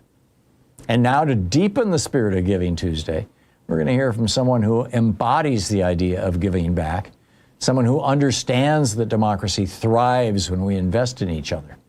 While you call 877-378-8669 or go to freespeech.org/donate, here are Bernie Sanders, Pramila Jayapal, Alexandria Ocasio-Cortez, inspiring us with a message about service, community, and our shared responsibility to one another. We are up against a serious choice in our country. At the 1787 Constitutional Convention, Benjamin Franklin was asked what kind of a government they were establishing, a monarchy or a republic, to which he famously answered, a republic, if you can keep it. And we are at a crossroads. We can either have extreme wealth inequality with the toxic division and corruption that it requires to survive, or we can have a fair economy that guarantees health care to all for working people, along with a democracy and freedoms that uphold it. We are fighting, to quote President Abraham Lincoln in 1863, for, quote, a government of the people, by the people, and for the people. We are at that if you can keep it moment. The destruction of our rights and democracy is directly tied to the growing and extreme wealth inequality that has been building for years in America. It would be easy to look around us at what's happening and throw up our hands, be angry, be frustrated, blame someone else, or just disengage because there's too much hate and corruption, cruelty, and violence. We need to come together. Now is that time. If we continue to fight for the basic principles of economic, social, racial, and environmental justice, I am confident that we will not only get through this unprecedented crisis in modern history, but that we will lay the foundation for a better and more just America in the future. Because it will never be just institutions and officials alone that uphold our democracy. It will always be the people, the masses, who refuse to comply with authoritarian regimes, who are the last and strongest defense of our country and our freedoms. Because we know that a better world is possible, and we are willing to do something about it. Powerful, wasn't it? What you just heard is the heart of Giving Tuesday, the idea that societies don't just happen. We build them, we maintain them, we protect them. And the same is true of the media institutions that hold democracy together. Free Speech TV is here because people like you believe in something bigger than themselves. You believe that the truth should never be for sale. You believe that working people deserve a voice. You believe that democracy requires informed citizens, not consumers, not data points, citizens. And sustaining that kind of journalism takes all of us joining hands. That's why monthly giving is so important. It creates stability, it creates independence, it creates the kind of foundation that can withstand political pressure, economic storms, and the concentrated power of those who prefer that the public stay uninformed. So on this Giving Tuesday, take that step. Become a monthly subscriber. Be part of the monthly member. Be part of the firewall protecting truth in America. Call 877-378-8669 or visit freespeech.org/donate. Let's prove together that generosity isn't just a holiday slogan. It's how democracies survive.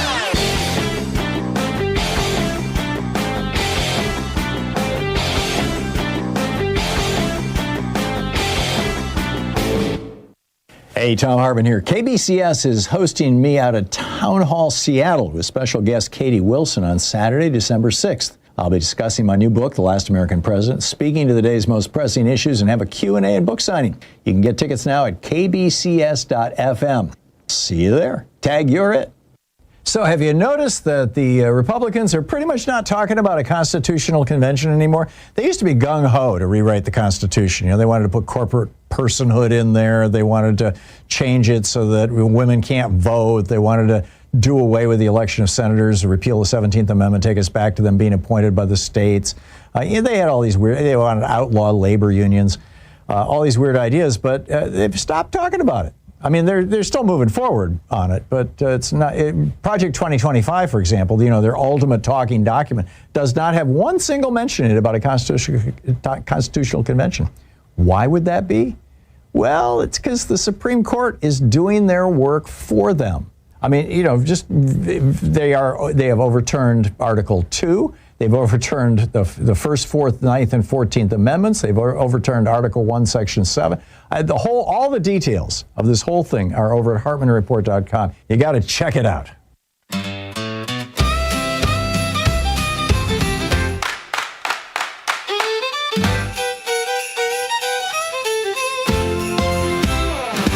Santa gathered all the elves and said, now listen here to me.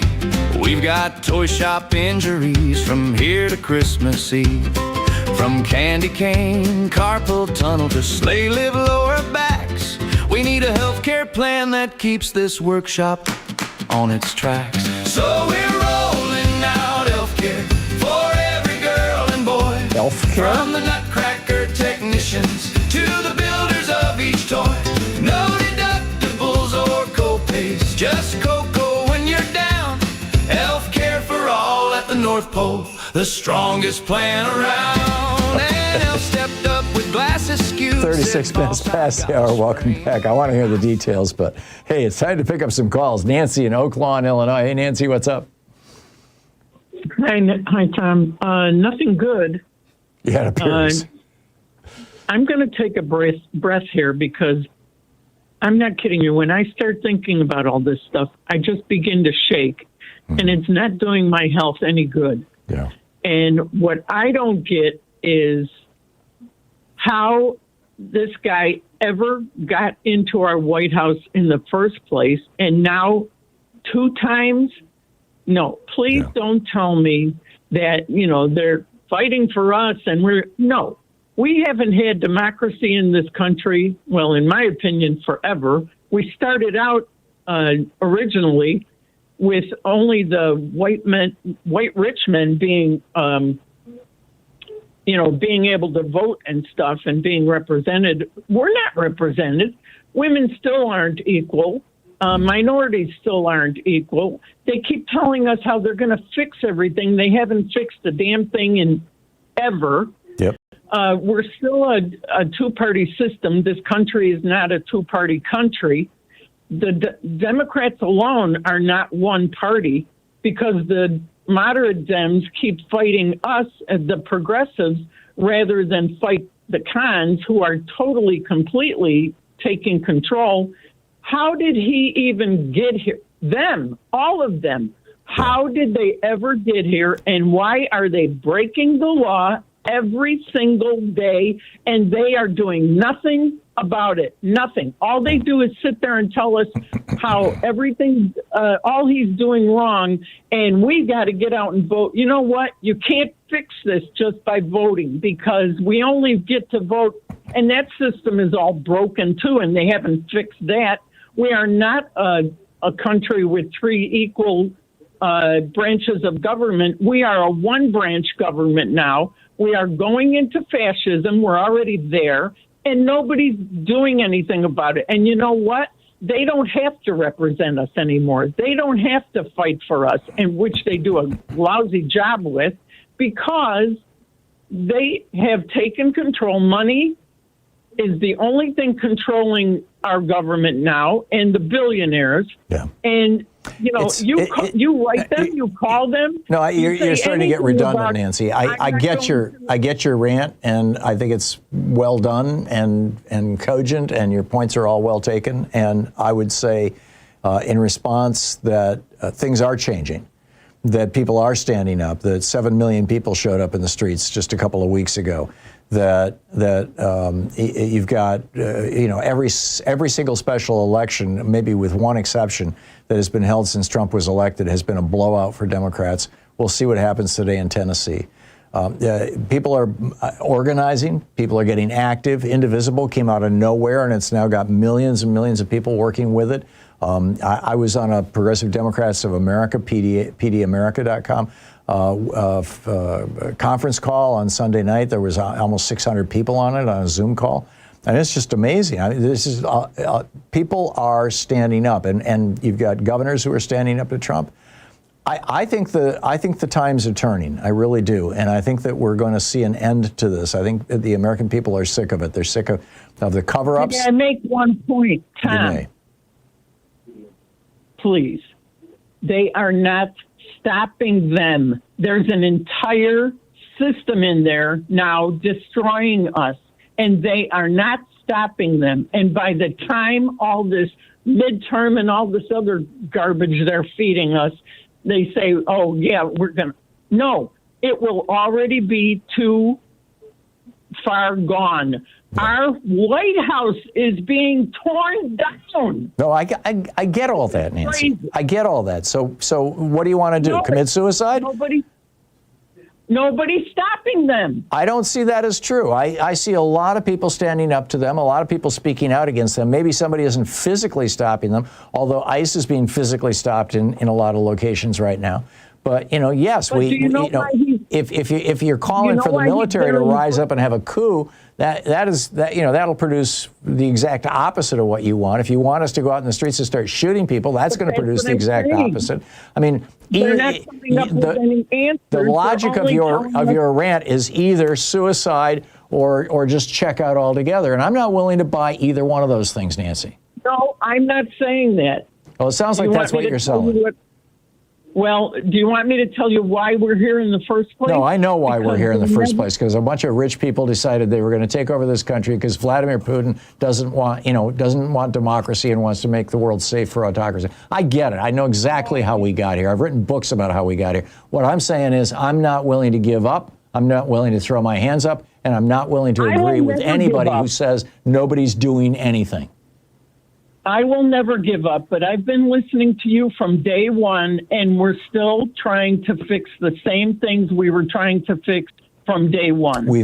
I think we've made some significant progress, but Nancy, the larger story that, starting in 1981 with the Reagan Revolution, this transformation, this anti-New Deal transformation of government has done mind-boggling damage, and it continues to do damage. And I really and truly believe that we are close to the point where we can reverse that. And Nancy, thank you for the call. Don in Brinkley, Arkansas. Hey, Don, what's on your mind today? Hey, Tom, I have a question for you. Mm-hmm. I'd like you to make a prediction on which corporation will be the first one to run for president. Given that they're persons now, right? Yeah. Well, Costco's doing pretty good right now. I don't know if you've noticed. They could probably win an election. Yeah.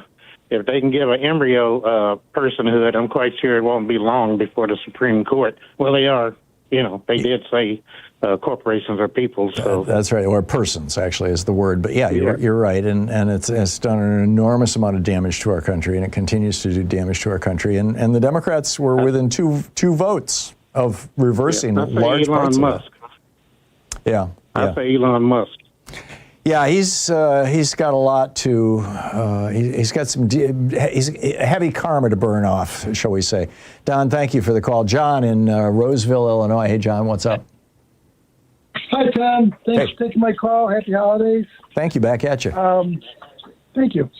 So I was just calling to say the Democrats, and in the last couple of calls, they were talking about, how do we fight back? Maybe the Democrats need to start doing a little bit about what Donald Trump does and start evaluating the way some of the media assesses, the candidates like Kamala. Maybe they can find misquotes and then threaten to sue. Maybe they can come to the colleges and say, hey, we're going to hold back your funding because you're being Islamophobic or some other thing that Donald Trump uses as leverage against these institutions. I just think that Democrats need to start. Well, they don't have the power to do that right now, but I think that they can acquire that power, not by making those kind of threats, although it would be good to see a lot of that stuff followed through on, but by saying, it's time for America to join the rest of the civilized world and have a national health care plan, have comprehensive immigration reform, have free college education, and have a strong social safety net, have absolute protection for unions. Let's roll back Taft-Hartley altogether. Do away with the so-called right to work for less, and rebuild the American middle class. I mean, it's pretty straightforward stuff. So, I get it, John. I think they need to be able to, use some leverage like Donald Trump does. Yeah. Also, the other thing is Mandami. I called you a couple of weeks ago and said maybe he can tell Donald Trump that he has leverage over him with properties and that. Mm-hmm. Maybe that's why their meeting went so well. Yeah, it could be. I think he's just a charming guy, but and Donald Trump's not that bright. Who knows? John, thanks for the call. You're listening to Thom Hartmann. Visit thomhartmann.com for audio and video archives. We'll be right back with more of your calls. Stay with us.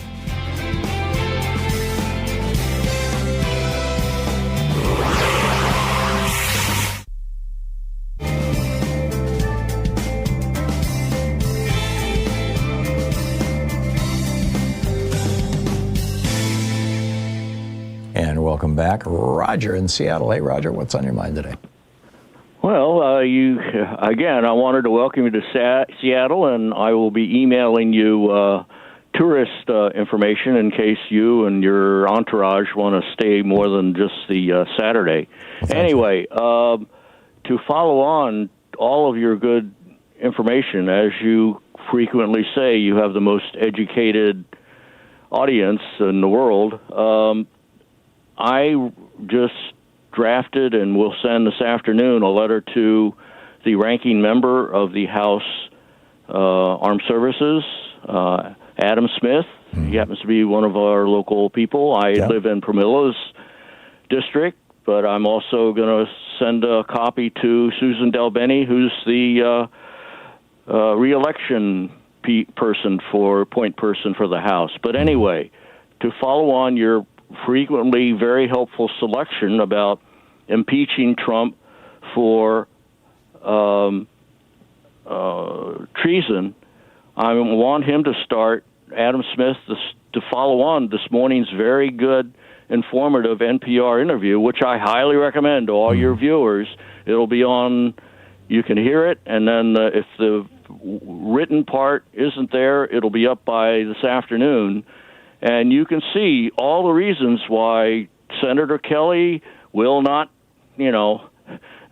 worry about getting shot like his wife, and why Trump is the beginning of the end. And for the one very unhappy person I just talked to, I think I've mentioned MLK's thing about let's keep optimistic because the arc of the moral universe is long but bends towards justice. Yeah. So that's taking the long view. Keep the faith. And this country has been through far worse times. I'm not sure that the Vietnam era was far worse. It was pretty bad. And Cali, that's why we have the don't follow any illegal order because of the right. Lieutenant But we made it through the Great conviction. Depression and came out the other side better for it. We made it through the Civil War and came out the other side better for it. We made it through the Panic of 1897. I mean, we've been through some really awful stuff, and we've had some really awful presidents, and it seems like every time we just make things better. And I'm very hopeful, Roger. I guess temperamentally I'm an optimist, but it goes beyond that. I am seeing people waking up. I'm hearing people wake up on this radio program. I am seeing it out in the streets. I'm seeing it among our politicians. We're even seeing Republicans now pushing back on Trump. I think he's in a lame duck phase right now. I realize that he's continuing to damage our country. He's trying to tear us apart. If you look at his 160 tweets last night, most of them were rage tweets. And he's got an algorithm there, over on his Nazi-infested social media site, much like Elon Musk has. Betty Dangerous was talking about this morning, Heidi Kuda, in her Substack newsletter about, the Russian trolls and how basically X has become now a semi-official Russian disinformation machine. Some people say Ukraine peace before Christmas. Yeah, not going to happen. Ain't going to happen. Roger, thank you for the call. Great to hear from you. It's 49 minutes past the hour. I'll be back with you in 60 seconds. Stay with us.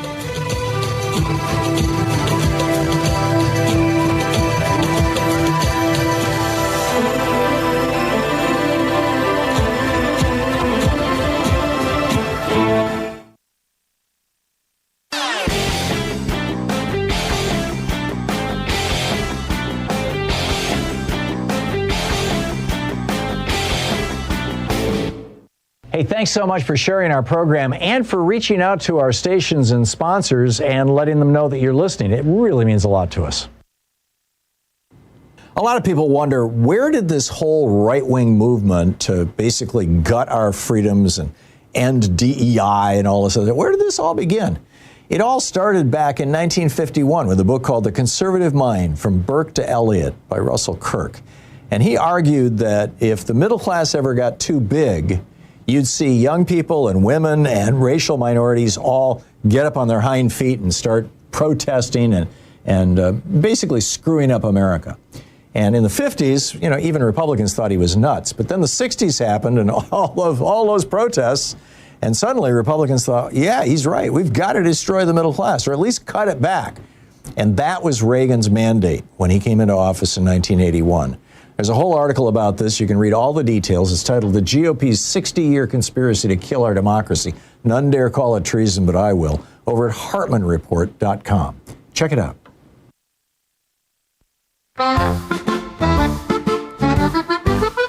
Welcome back. 9 minutes. Oh, yeah, he's terrible guy. All right, yeah. Picking up your calls here, Bob in Winter Haven, Florida. Hey, Bob, what's up? Hi, Tom. How are you? Fine. What's on your mind?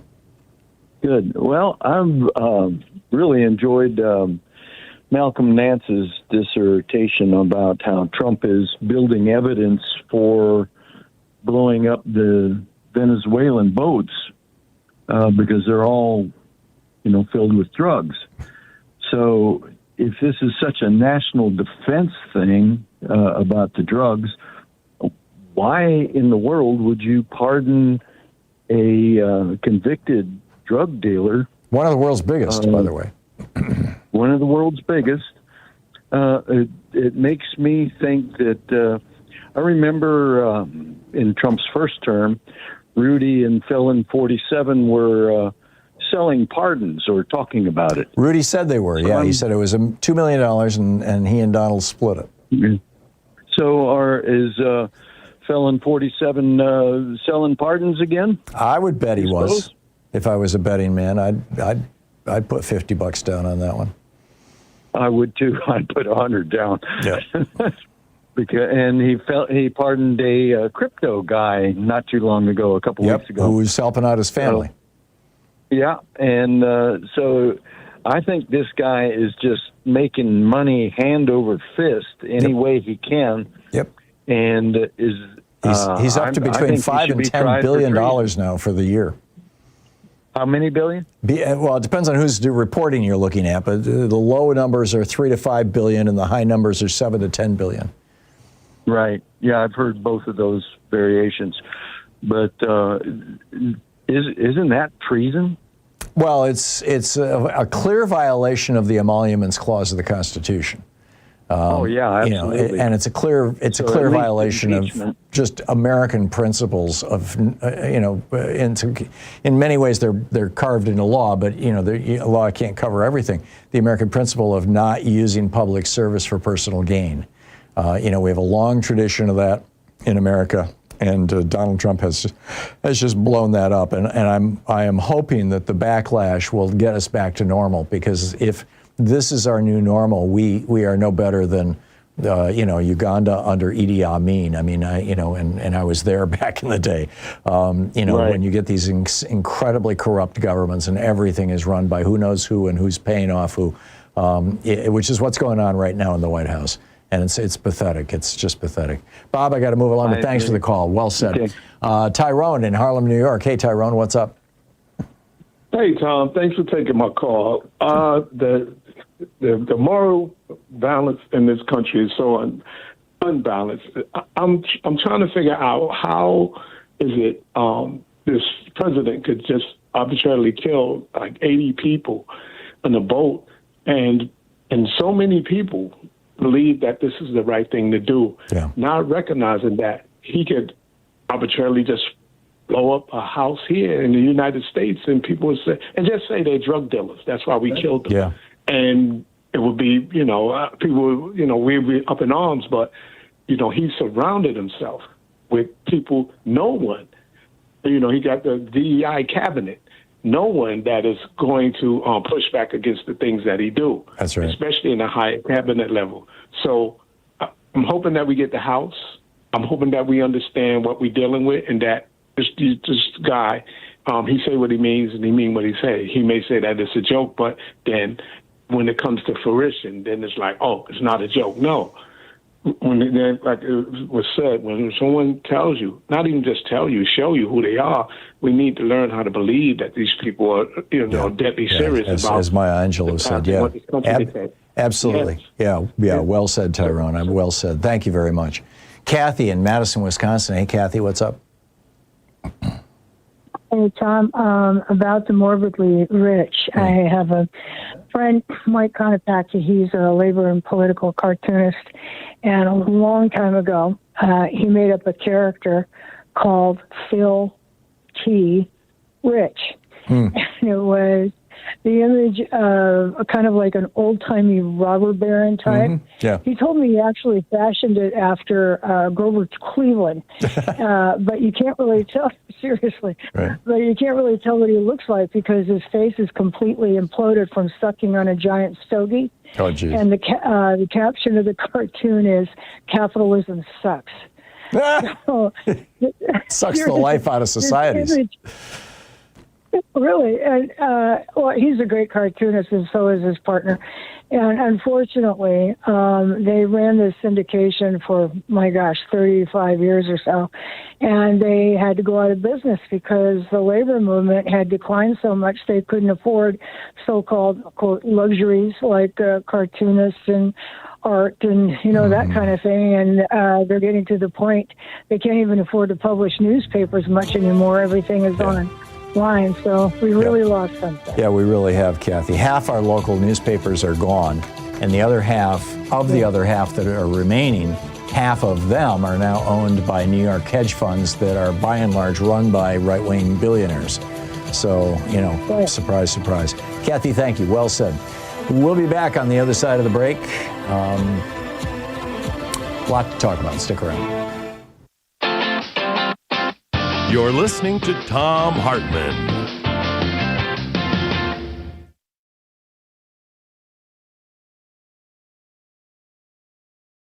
In addition to bringing you the Thom Hartmann program here on Free Speech TV and Video Media Online, we also have a whole set of ways you can interact with us and tools you can use to spread the word about the importance of democracy and the threats to it in our republic. First, there's your daily homework. Sue Nethercutt puts together a daily email newsletter that has a link to every story I discuss on the air, so you can find my sources and you can share them with your friends. It's free and you can sign up at thomhartmann.com. Second, I publish my daily take every day over at the hartmannreport.com website. That's also free if you want the daily 5 days a week rant in your inbox. No ads either. Third, we have the podcasts. There's the free 1-hour version of our daily show that's advertising supported. You can find that wherever you get your podcasts normally. And then there's also the podcast of the entire 3-hour show with no advertisements, and that's available by subscription over at thomhartmann.com. So check them all out at thomhartmann.com and hartmannreport.com.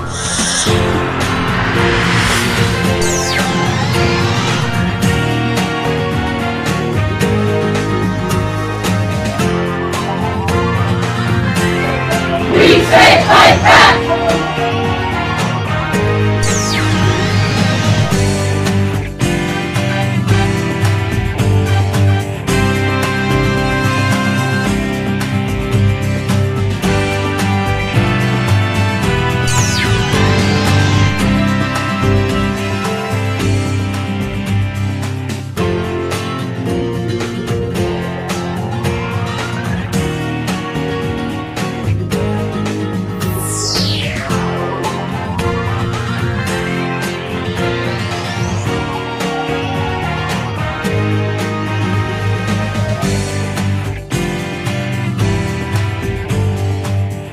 is Giving Tuesday, a day when people all across the country pause, take a breath, and choose generosity over cynicism and community over isolation. It's a moment when we remember that democracy isn't powered by billionaires or corporations. It's powered by us, ordinary people giving a little consistently to build something extraordinary. And that's why Free Speech TV needs you today. In a year when truth itself has been under unrelenting pressure, when we've watched misinformation spread faster than facts, when corporate media have trimmed journalism down to sound bites and stock prices, Free Speech TV has stayed the course. Independent, unbought, courageous. One of the last spaces on television where the people, not the powerful, decide what matters. But here's the secret every strong democracy knows. Independent media only survives when the public chooses to sustain it. That's why on this Giving Tuesday, I'm asking you to take the step that makes all the difference. Become a monthly member of Free Speech TV. It's not the size of the gift that matters, it's the consistency. $5 a month, 10, 15, whatever you can do. When thousands of viewers participate, those small gifts create a backbone strong enough to support journalism that tells the truth even when it's inconvenient. Your monthly pledge says, this matters, democracy matters, truth matters. So to start a monthly donation, call 877-378-8669 or visit freespeech.org/donate. And now to deepen the spirit of Giving Tuesday, we're going to hear from someone who embodies the idea of giving back, someone who understands that democracy thrives when we invest in each other. While you call 877-378-8669 or go to freespeech.org/donate, here are Bernie Sanders, Pramila Jayapal, Alexandria Ocasio-Cortez, inspiring us with a message about service, community, and our shared responsibility to one another. We are up against a serious choice in our country. At the 1787 Constitutional Convention, Benjamin Franklin was asked what kind of a government they were establishing, a monarchy or a republic, to which he famously answered, a republic if you can keep it. And we are at a crossroads. We can either have extreme wealth inequality with the toxic division and corruption that it requires to survive, or we can have a fair economy that guarantees health care to all for working people, along with a democracy and freedoms that uphold it. We are fighting, to quote President Abraham Lincoln in 1863, for, quote, a government of the people, by the people, and for the people. We are at that if you can keep it moment.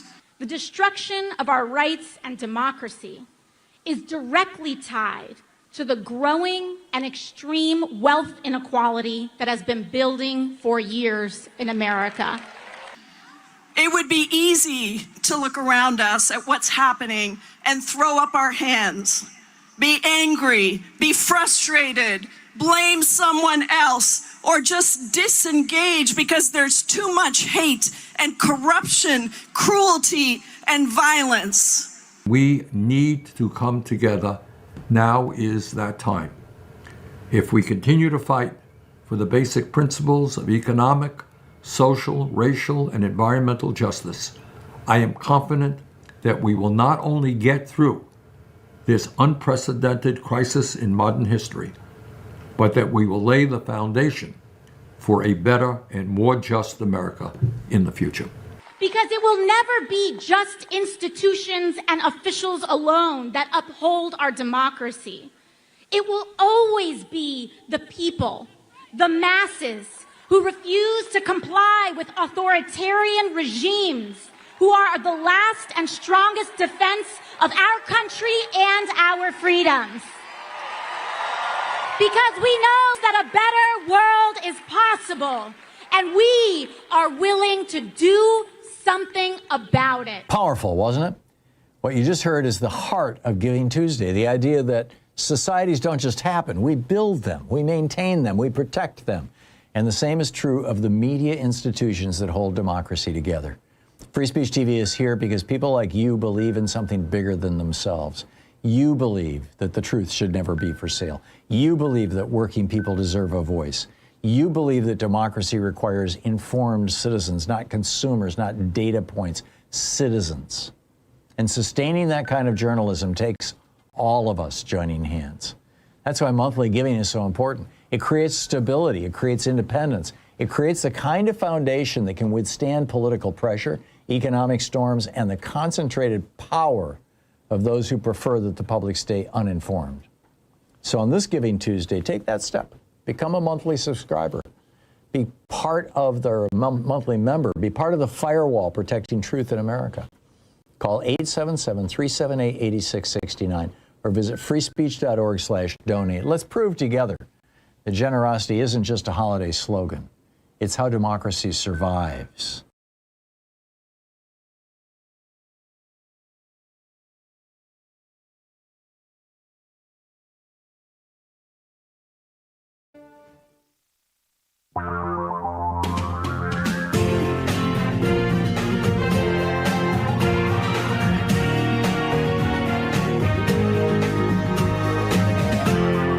This is the Thom Hartmann Program. And Donald Trump is doing one of his cabinet meetings, where everybody gets to kiss his ass. And if the press asks hard questions, they get yelled at and, all that kind of stuff. He went into this long rant about how he got an A on his health physical and, 99% of all the fake news would not do well, and blah. And a lot of the people in the room kind of looked uncomfortable. I mean, he went off on one of these rants about, I caught part of it, about how drug prices are down 600%. As I mentioned in the previous hour, I believe, if you've got a $100 drug and you reduce its price 100%, it's now zero, right? It's free. If you reduce its price 200%, the drug company's now giving you $100 to take their drug. And Trump is claiming that the prices are down 600%, 700%, 900%. He went into this incoherent rant about military hospitals and then secrecy, and then his own brilliance, how smart he is, and he talked several times about how he deserves a Nobel Peace Prize. He gave Pete Hegseth did a rant about the blowing up boats. Trump says, I should get the Nobel Prize for every war, but I don't want to be greedy. No, yes, you do. He insisted that there have been no murders in Washington, D.C. since he brought in the Army or the National Guard. In fact, it's about the same as always. I think there's been about 60 of them since then. He says the affordability is a, quote, Democrat scam. Right. It's a hoax, he called it. Yeah, and I mean, this is pathetic. It's just pathetic. Meanwhile, we learn that the this Afghan former CIA employee who murdered a National Guard member over the weekend, or last Wednesday, I guess it was, the day before Thanksgiving, Sarah Beckstrom, and left another one who, the good news is this morning he was able to wiggle his toes and give a thumbs up. So, apparently he's going to make it, the other Guard member. But this guy, Ramanullah Lakhanwal is his name. He was a member of these zero units. I think the point of that I'm trying to make here with this, and it's a point that we've seen before. We saw it in Vietnam. We saw it with the first Iraq War. We saw it with the Iraq-Afghanistan more recently, is that the war always comes home. You can't just go overseas and have a war and not expect that war is going to change things back home. Whether it's the French and the Algerians and all the Algerians who now live in France and the problems that they're having, or whether it's the United States and the war in Vietnam, the United States in what we did to Iran. But in this case, I mean, this guy, he's the father of 5 people. He wasn't just an interpreter. He was part of basically an assassination team that was put together by the CIA and he killed his fellow Afghan soldiers for the CIA. And so we brought him home. We brought him to the United States because he had killed on our behalf. He was working for the CIA. That shouldn't have been happening. I mean, that's not, you know, the way that this war was conducted had so many illegal, if not just immoral aspects to it. And George Bush and Dick Cheney had people like John Yoo advising them, who's now a federal judge, for God's sake, telling them that, you know, waterboarding wasn't torture, and even if it was, torture is just fine, and all this kind of crazy stuff. They say, people in his home district say that, again, this is the shooter, say that his unit did commit war crimes. It was called he used to be part of a U.S.-backed Kandahar Strike Force, which is another branding of this Zero Unit group that he was part of. According to several people, this, by the way, is from dropsitenews.com. According to several people from his neighboring village, members of his units were notorious criminals. Another man from Coast City who knew him personally claims that his unit regularly raided random villages and that some members are not happy about killing fellow Afghans without any proof of their Taliban background. They told us to leave. They declared our family members were terrorists. They killed 6 members of this guy's family. In total, 14 civilians murdered by this squad that he was part of. In one case, this is a quote, in one case, the CIA-backed units had a dispute with policemen about the handling of Taliban prisoners. It resulted in a brutal fight with several dead men. Human Rights Watch and other organizations have extensively documented zero-unit abuses, torture, forced disappearances, summary executions of so-called terror suspects, and intimidation campaigns against journalists and UN monitors. They were often denied access to their areas of operation. Zero-unit members also allegedly carried out wholesale massacres of families, including young children. The brutality they used frequently surpassed the brutality of the Taliban and fueled resentment against the U.S.-backed government, and in many ways led to its collapse. So the CIA flew these zero-unit members and their families, as many as 7,000 of them, from Afghanistan to the United States, where they were vetted. This guy was working as an Amazon Flex delivery driver in Seattle, and but the trauma of his past caught up with him. I mean, this was a guy who had been hired to kill people. I heard a military guy on TV a couple days ago make a point that had not occurred to me before. It makes perfect sense. He said there's basically, when it comes to killing people, you know, in the military, legally killing people, there are basically 3 kinds of people who engage themselves in that, or 3 kinds of responses. There are people who kill people and discover that they like it, that it makes them feel like God. Those kind of people, when they come home from the war, can be extraordinarily dangerous, and in fact, in some cases, even turn into serial killers, because we taught them how to kill. Then there's the people who, when they kill people, are asked even to kill people, are so repelled by it that they refuse, they freak out, they bail out, they just won't do it.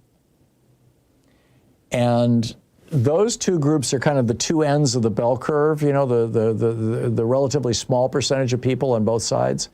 The large chunk of the bell curve is, you know, all those guys who went off and fought in Vietnam and World War II and whatnot, who, you know, who carried weapons and felt that they were fighting the right fight. They were not happy about killing people, but they were also not haunted by it, at least immediately. Now, in many cases, those people come home and they then are haunted by the killings that they did, even if at the time it didn't bother them because they felt it was justified.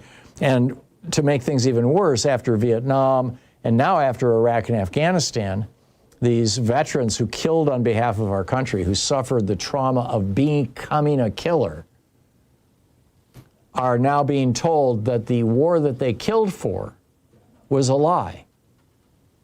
That Vietnam was done to, you know, to this day, I don't have a good reason for why we invaded Vietnam. And that Iraq and Afghanistan were a plan that George W. Bush put into place in 1999 before he ran for president, on the belief that if he had a little war that could last over the 2004 election, he would get himself reelected and he'd be a two-term president. And it worked, by the way. But, you know, he told Mickey Herskowitz, his biographer, the guy who wrote his autobiography, A Charge to Keep, he told him in advance that this is exactly what he was going to do. But my point is the war always comes home. And, you know, we need to learn that lesson. America needs to learn that lesson. The world needs to learn that lesson. You can't just have a war and then just dust your hands off and walk away. It doesn't happen. People come back from war, and they come back damaged, and they come back changed. And in some cases, they come back, as this guy did, as killers. So let's be more careful about our wars. 15 minutes past the hour. This is the Thom Hartmann Program. I'll pick up your calls on the other side of this break, and then at the bottom of the hour, Miles Taylor is going to join us for a short while.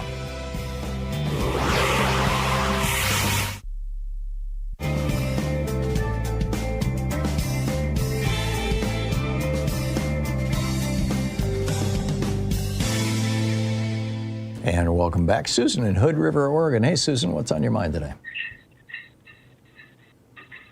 Susan in Hood River, watching us on Free Speech TV. Yes, I had a question for you about maybe a shortcut, how we can turn the Supreme Court around when we get power back to the Dems. I was just wondering if we could have a little one-on-one chat with Alito and Thomas and Kavanaugh and all the corrupt ones and say, look, you have a choice you can make. You can either retire tomorrow, or we're going to turn your life upside down through investigation and see what's really been going on with you. What do you think of that? I think you're onto something, Susan, and I think that there's a very good chance that if the Democrats sweep the elections next year, 12 months from now or 11 and a half months from now, that both Alito and Thomas, who are both well into their 70s, will retire so that Donald Trump can replace them. But that doesn't, and the main reason that they'll be retiring is because they know that when that new House is sworn in January, and maybe even the Senate, I doubt we'll take the Senate, but I'm pretty sure we're going to take the House, that the investigations are going to come for them, and they don't want to have a target on their backs. It would be interesting. It'll be interesting to see if Kavanaugh and Gorsuch make the same calculation. Because there's been some skeezy stuff around both those guys too, but I think that Thomas and Thomas and Alito are very vulnerable. Thomas for all the bribes he took, Alito somewhat in those circles, but largely more his and his wife's political postures and things. So yeah, I think you got a point. I think you got a good point. Right. Susan, thanks for the call. Nice to hear from you. Paul in Glenside, Pennsylvania. Hey, Paul. Thanks for watching us on Roku. What's up? Hi, Tom. I wanted to address a lot of the, depression about what Donald Trump is able to do physically to the White House, all the way to the troops in the streets of Chicago and D.C. and your battle-torn Portland. I hope you're safe from the shelling and the artillery fire. I have to duck every day when I walk home, but other than that, we're okay. Godspeed, Tom. Yesterday there was a funny story in the local paper yesterday about a local woman who was arrested. She was visiting from out of town, and she wanted to see the ICE facility, and she ended up getting arrested. And I thought, oh my God, they started arresting protesters. She got arrested because as she was walking away from the facility, she went down and danced with the inflatable animals. As she was walking away, she was confronted by some right-winger who wanted to pick a fight with her, and she fought back, and so the police got called. It's crazy. Anyhow, back to you, Paul. I wanted to point out that Donald Trump is to virtue signaling what phony Democrats are to any kind of progress for our nation and for the people who live here. Yeah. Most of the things that he's doing don't have congressional authorization. They're proclamations. Yeah. They're executive orders. Yeah. He might as well be a PR firm for the Heritage or the Enterprise Institute or any number one of these front groups It's always the show. I mean, Donald Trump was trained in reality TV, and that's what he's doing. He did it this morning with his cabinet meeting. He is running a reality TV presidency, and that's no way to run a country. The truth is, there's more solar power and electric cars than ever in the United States, and 10 times as much around the world. There you go. This world is doomed. Paul, I'm sorry, I'm out of time. I'll be right back.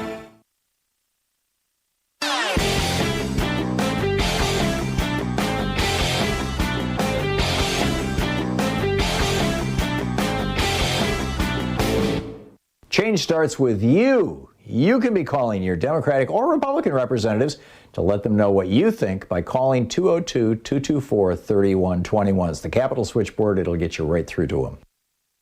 It's no coincidence that the time in Europe when the church ran the continent, from around the 5th century to around the 15th or 16th century, that 1,000-year period is referred to as the Dark Ages. This is what happens when religion controls politics, when religion controls the state, the nation. And every nation of Europe was controlled essentially by the Catholic Church during that period of time. It got busted up with the Protestant Reformation in the 16th century. This was what the founders of this country very much knew about. George Washington refused to declare himself a Christian. Thomas Paine wrote an entire book embracing atheism. Ben Franklin fled Massachusetts as a teenager to escape the religious threats. And Thomas Jefferson went off on it regularly. There's a whole piece about how the Republicans are trying to impose a new dark age on America. It's all laid out, all the quotes and all the links over at HartmannReport.com. Check it out.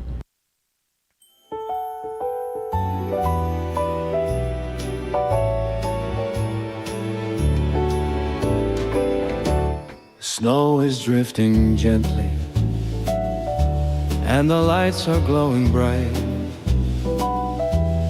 Neighbors share a smile as they pass beneath the night. Doors are open wide for every heart that needs a friend.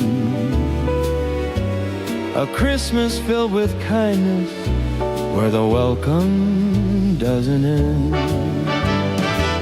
So here's a Christmas for everyone, where every soul belongs, where hope can warm the winter like the softest, sweetest song. A Christmas made for sharing, for joy and love to come. This season shines its brightest when it's Christmas for everyone. 22 minutes past the hour. We mean that in a secular sense, you understand. Augusta in Cape Vincent, New York. Hey, Augusta, what's on your mind today? Well, a couple of things. I think people need to remember 1974 when the National Guard killed 4 students on the Kent University campus in Ohio. Yep.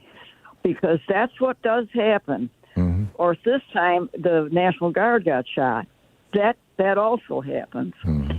And that's why I don't think our own people have to be guarded by our army. That's not what our army or our National Guard is for. That's true.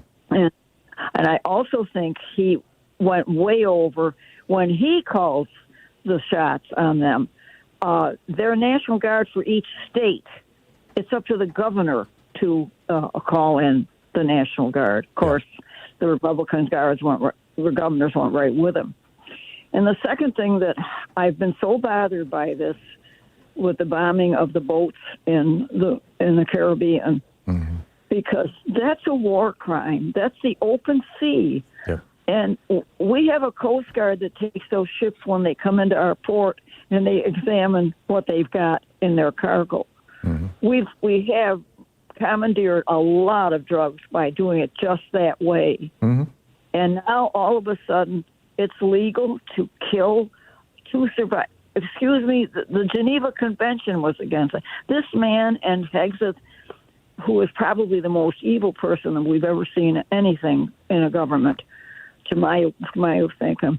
But these people are breaking international law, and nobody seems to. The Republicans that I talk to around here, oh well, we have to do that. We've got to stop those drugs.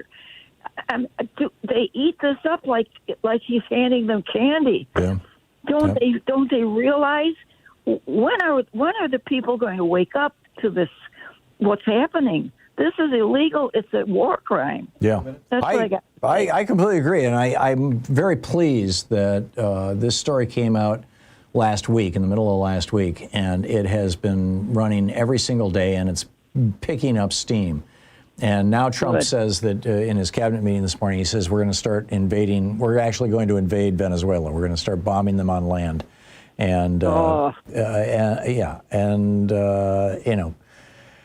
he's just desperate to change the subject away from the Epstein files and from the crimes that he and his buddies are committing, and all the literally billions of money that him and Steve Witkoff are extracting from Russia and from Bitcoin and from the Middle East. And I mean, these guys are just running a scam like there's no tomorrow. Augusta, thank you. You said it so well. Thank you. Yeah, MJ in Seattle. Hey, MJ, I've got a minute here. What's up? Okay. Well, I had a brother go to Iraq with the National Guard, and I'm looking forward to meeting you and having my book signed this weekend. Oh, great! This brother was sent up a minaret in Iraq. He was not a professional soldier. He was National Guard, and he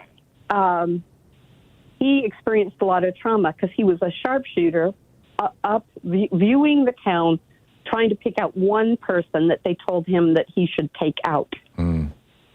He also, his unit was billeted by a burn pit.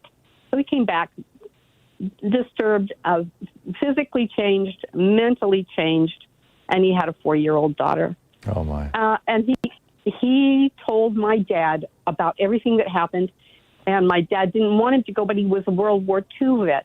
And my dad produced lung cancer from that and died shortly after. Oh, my. You just can never count how bad these wars wage for somebody's ego. Yeah. Or to get them reelected, or to make them money, or it's like I get it. MJ, I'm out of time. I'm sorry, but you said it so well. Thank you so much for that story, and it's always nice hearing from you. Thank you. We'll be back with Miles Taylor on the other side of the break. Stay with us. You're listening to the Thom Hartmann Program. Call 202-808-9925. Let's hear what the former Chief of Staff for the Department of Homeland Security has to say about all this. Stick around.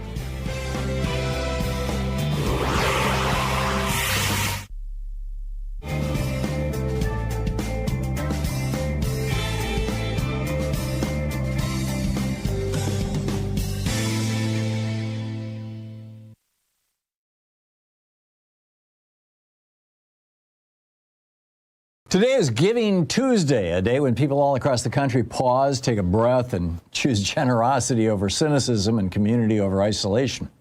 It's a moment when we remember that democracy isn't powered by billionaires or corporations. It's powered by us, ordinary people giving a little consistently to build something extraordinary.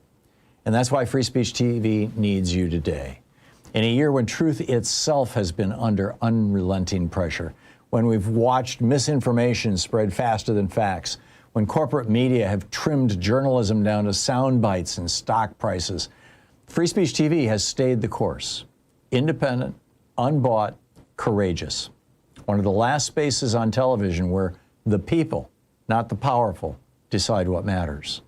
But here's the secret every strong democracy knows. Independent media only survives when the public chooses to sustain it. That's why on this Giving Tuesday, I'm asking you to take the step that makes all the difference. Become a monthly member of Free Speech TV.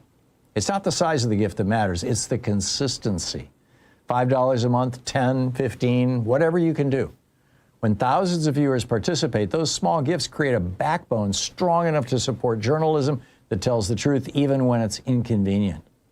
Your monthly pledge says, this matters, democracy matters, truth matters. So to start a monthly donation, call 877-378-8669 or visit freespeech.org/donate. And now, to deepen the spirit of Giving Tuesday, we're going to hear from someone who embodies the idea of giving back, someone who understands that democracy thrives when we invest in each other. While you call 877-378-8669 or go to freespeech.org/donate, here are Bernie Sanders, Pramila Jayapal, Alexandria Ocasio-Cortez, inspiring us with a message about service, community, and our shared responsibility to one another. We are up against a serious choice in our country. At the 1787 Constitutional Convention, Benjamin Franklin was asked what kind of a government they were establishing, a monarchy or a republic, to which he famously answered, a republic, if you can keep it. And we are at a crossroads. We can either have extreme wealth inequality with the toxic division and corruption that it requires to survive, or we can have a fair economy that guarantees health care to all for working people, along with a democracy and freedoms that uphold it. We are fighting, to quote President Abraham Lincoln in 1863, for, quote, a government of the people, by the people, and for the people. We are at that if you can keep it moment. The destruction of our rights and democracy is directly tied to the growing and extreme wealth inequality that has been building for years in America. It would be easy to look around us at what's happening and throw up our hands, be angry, be frustrated, blame someone else, or just disengage because there's too much hate and corruption, cruelty, and violence. We need to come together. Now is that time. If we continue to fight for the basic principles of economic, social, racial, and environmental justice, I am confident that we will not only get through this unprecedented crisis in modern history, but that we will lay the foundation for a better and more just America in the future. Because it will never be just institutions and officials alone that uphold our democracy. It will always be the people, the masses, who refuse to comply with authoritarian regimes, who are the last and strongest defense of our country and our freedoms. Because we know that a better world is possible, and we are willing to do something about it. Powerful, wasn't it? What you just heard is the heart of Giving Tuesday, the idea that societies don't just happen. We build them, we maintain them, we protect them.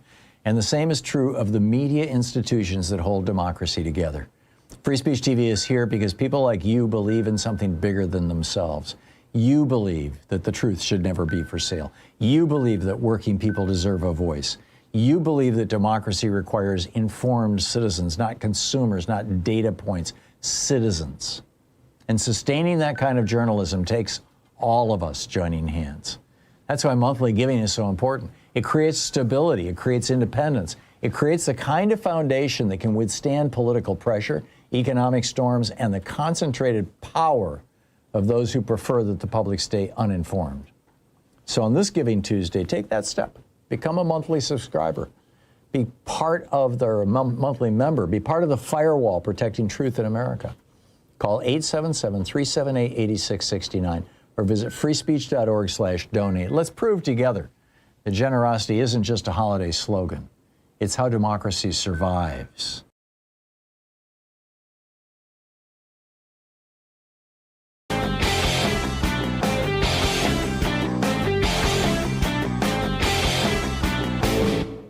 Share the Thom Hartmann program with your friends. Our podcast, The Hartmann Report, is absolutely free and available wherever fine podcasts are available. And the entire 3-hour podcast is available over at thomhartmann.com.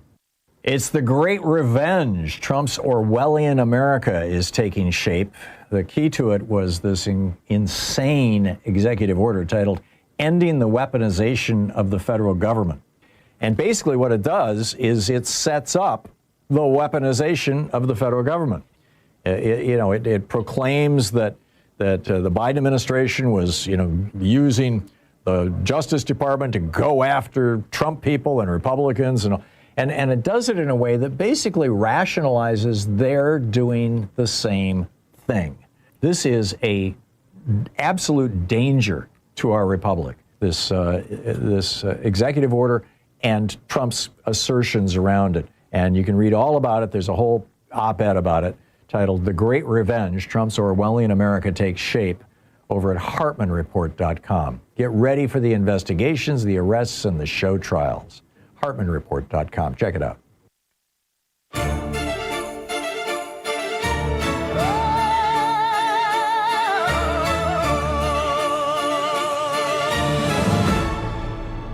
Welcome back. Santa opened up his ledger.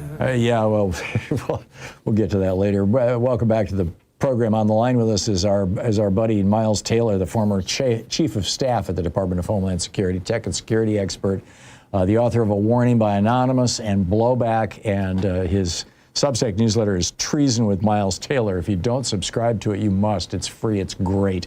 Treason.io is the website. Miles Taylor USA is his handle over on Blue Sky. Miles, welcome back to the program. I saw a mention that you made. I think it was a note, perhaps. You said I spent 2 years in the Trump administration. During that time, I saw how the president handled national security decisions.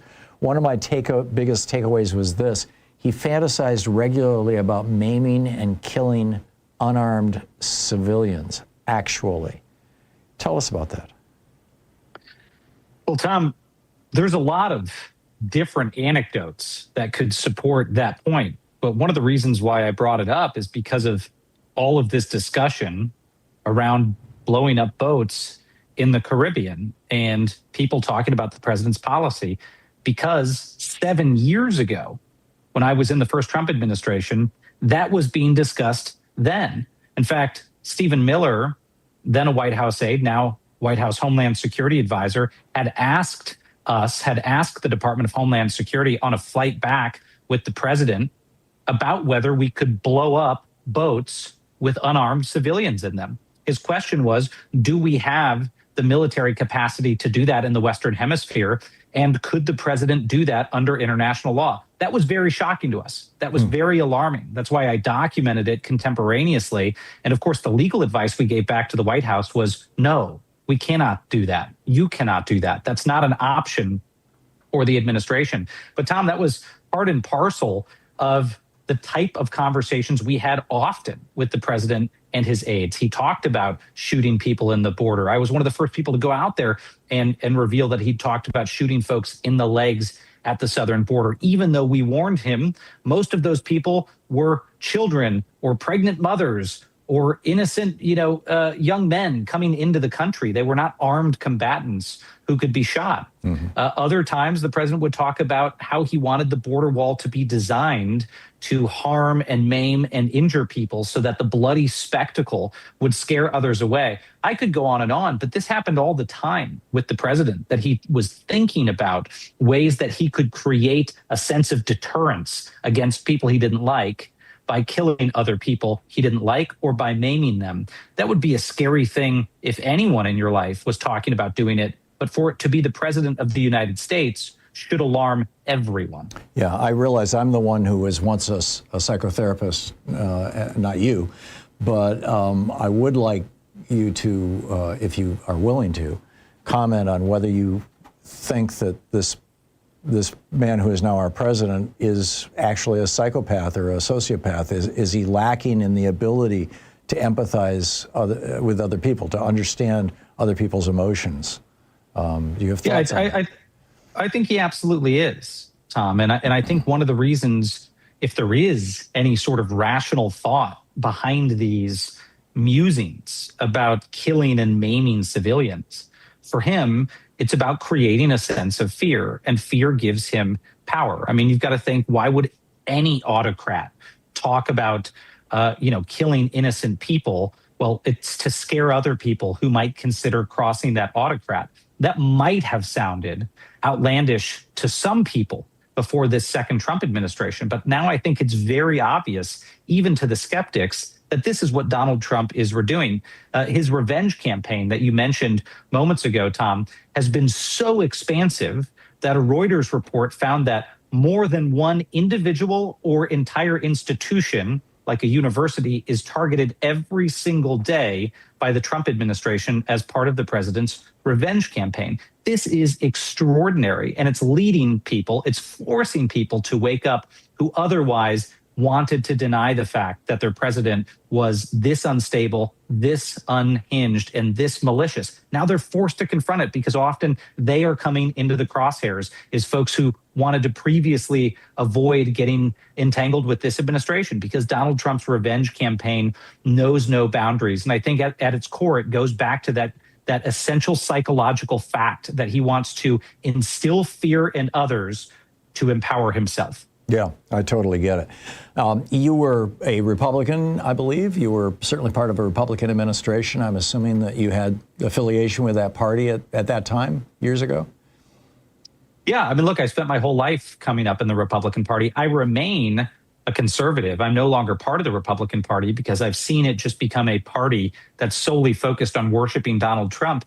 But politically, I remain a conservative, a small government conservative, and I consider myself vastly more ideologically conservative than Donald Trump is. I actually think he's not a conservative. I think he's a hyper-populist with a wannabe dictator's worldview, and that's what I think is so dangerous. And I can't see the Republican Party reverting back in my lifetime to where it needs to be. But he's certainly veered very far from what it originally stood for. I get that, and someday it would be interesting for you and I to have a conversation about what does it mean to say that you're a conservative. I know Michael Steele is saying the same thing, and I'd love to dig into that. But for right now, the reason I mentioned that and kind of set that up was to go to the second step, which is I'm assuming that you still have contacts in that world, given that you came up in that world. And I'm just wondering, have we reached the point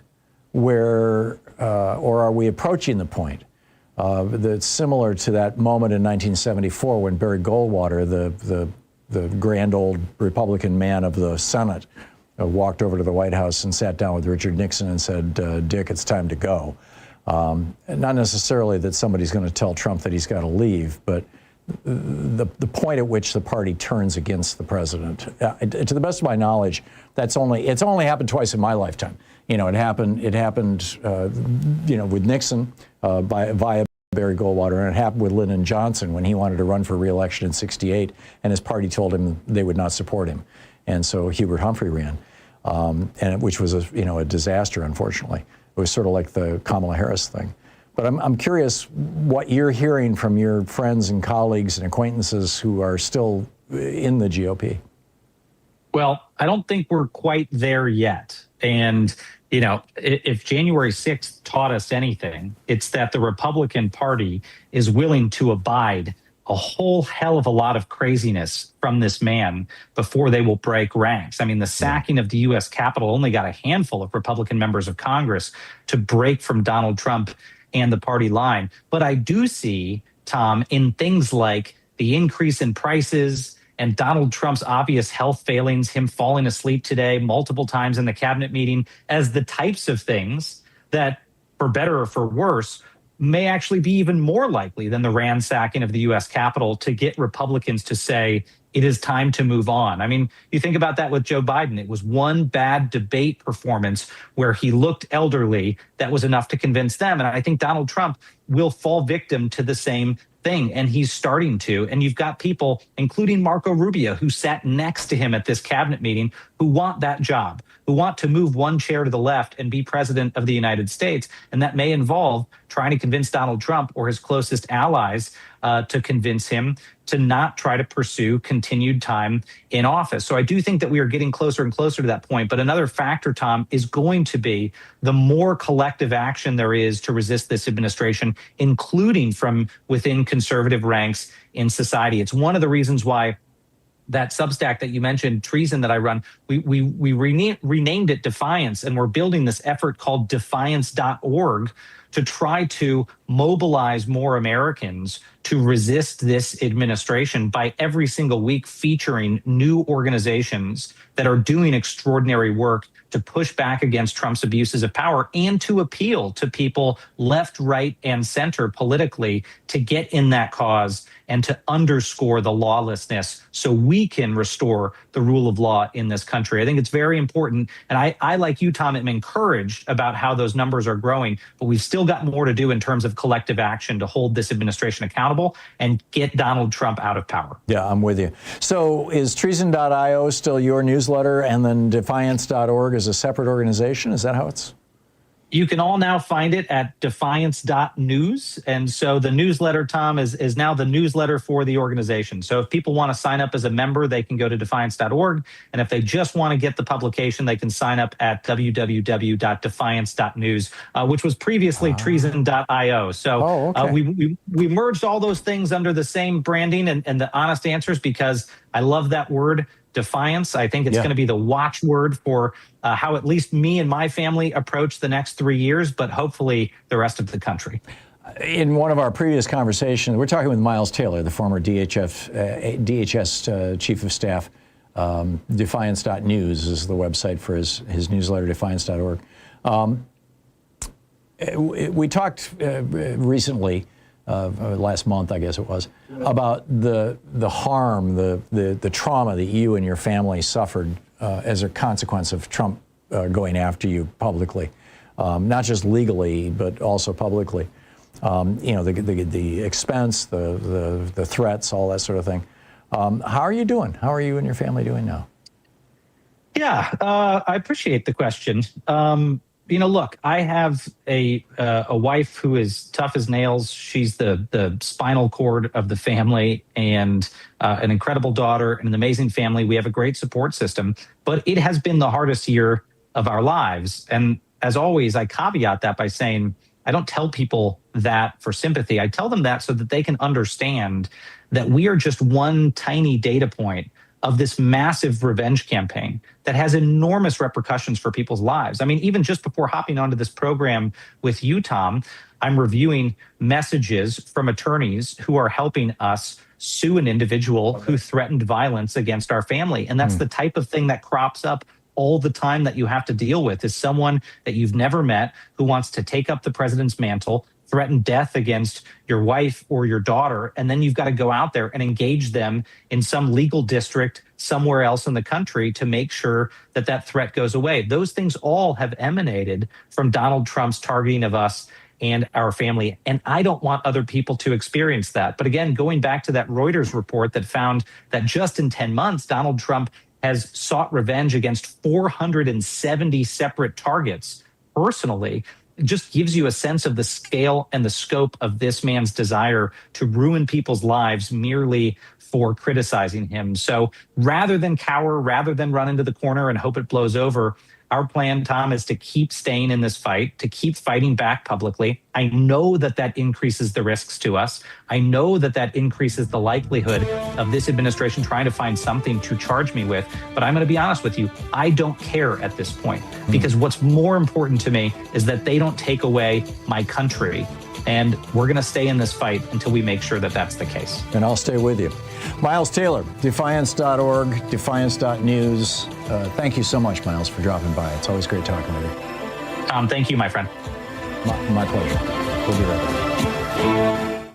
You're listening to Thom Hartmann. Visit thomhartmann.com for audio and video archives. I'll be back with more of your calls on the other side of the break. Stay tuned.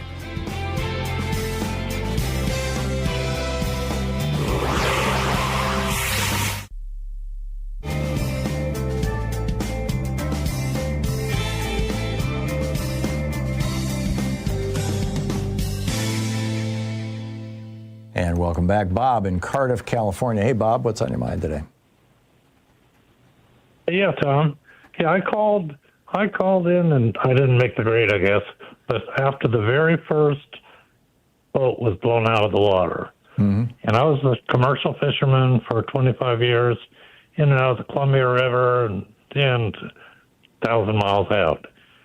And I know and still know people are very involved in pot smuggling. They're not anymore since pot's legal. But there's one simple fact that makes it a lie that those people were smuggling drugs. Is 65, 70-foot boats, commercial fishing boats, were used for pot smuggling. People I knew back in the late 80s, middle 80s, and they had a crew of 3 because the idea of 11 people being on even a 70-foot smuggling boat is just ridiculous. No, they were moving people. Either these guys were refugees or they were going to work. It's one of the two. Yeah, well, you're exactly right, and just the fact is, just the 11 people by itself makes it. When I first heard it, the first one, I go, no, they were not smuggling. Yeah, and the smugglers are not going to pay for the gas to move 11 people around when they could do it with 2 or even 1, and they can fill the boat with drugs instead of humans.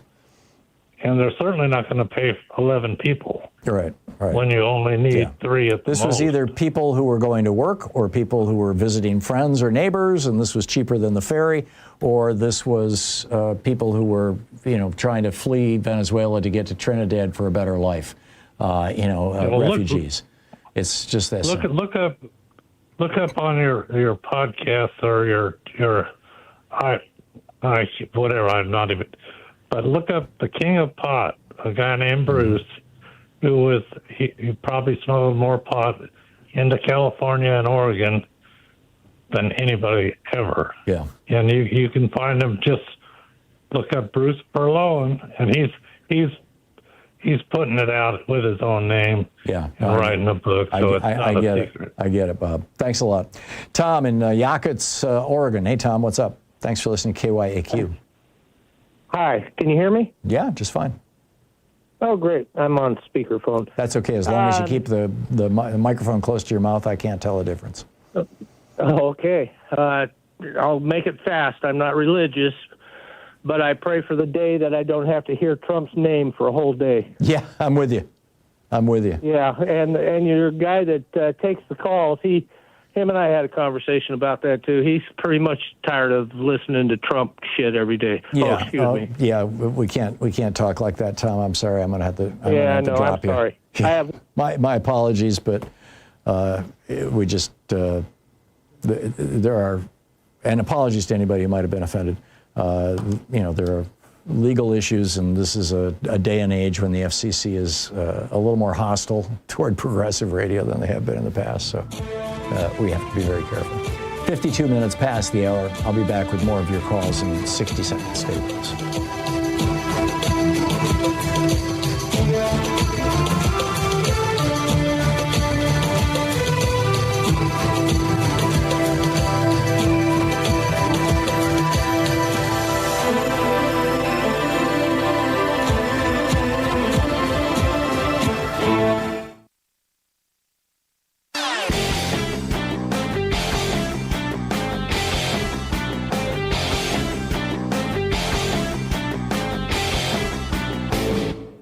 Hey, Bellevue, Seattle, and Tacoma. Catch me at Town Hall Seattle on Saturday, December 6th, with special guest Katie Wilson for a night focused on the most pressing issues in progressive politics.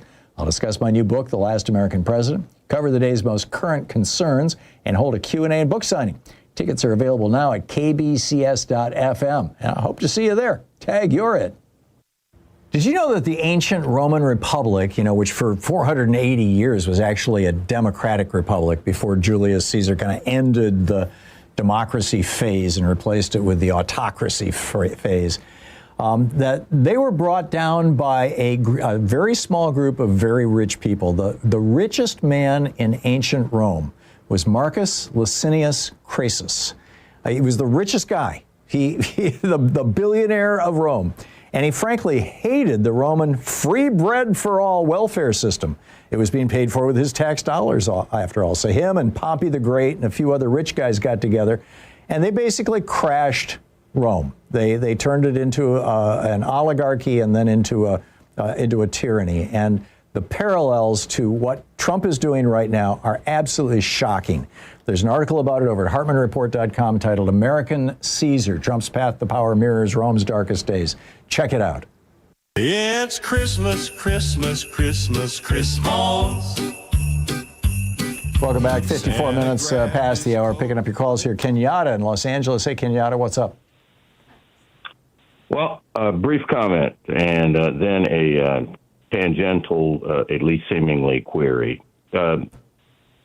It has nothing, this is not a criticism at all to you, Sensei. But I'm very sensitive about, we have a system of justice and its administration in which we're supposedly innocent until proven guilty. And when you were talking about this guy, you said that who shot and murdered. We don't know that. He hasn't gone through the system yet. This isn't a criticism. I'm saying that there may have been people that heard that. I understood exactly what you were saying, and I interpreted it as you meant it. But I'm saying that most thinking is subliminal. And we don't know. And this guy worked for the CIA, and there's a whole lot of stuff going on there. Mm-hmm. We don't know what's what, especially under this administration. So that was the thing. And then I should have used the word alleged. Thanks. Pardon me? I should have used the word alleged, and I will in the future. Thank you for that. Oh, no. It wasn't a criticism. I knew what you meant, Tom. I got it. Yeah. Okay. So the thing is, when you and I first spoke 11 years ago, it was during the Ferguson uprising. Do you know that since Trump's been in office in January, police killings of black people have skyrocketed, yet there hasn't been a word, no Black Lives Matter, no protests, no. And I'm wondering, do you think, and I don't necessarily need an answer right now, but I'd like for you to think about it.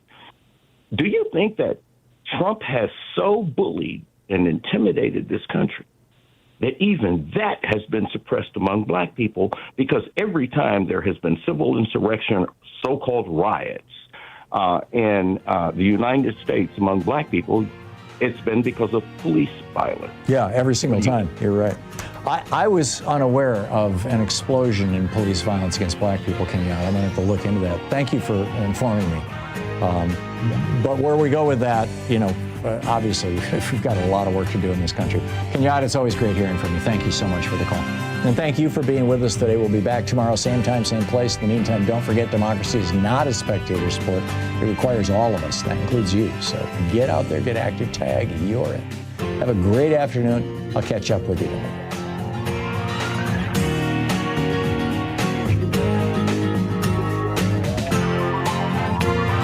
You've been listening to Thom Hartmann. For audio and video archives, visit thomhartmann.com.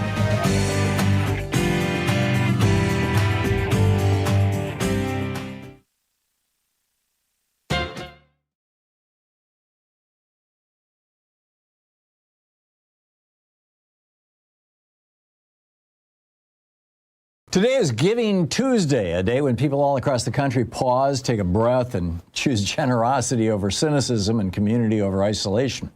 It's a moment when we remember that democracy isn't powered by billionaires or corporations. It's powered by us, ordinary people giving a little consistently to build something extraordinary. And that's why Free Speech TV needs you today.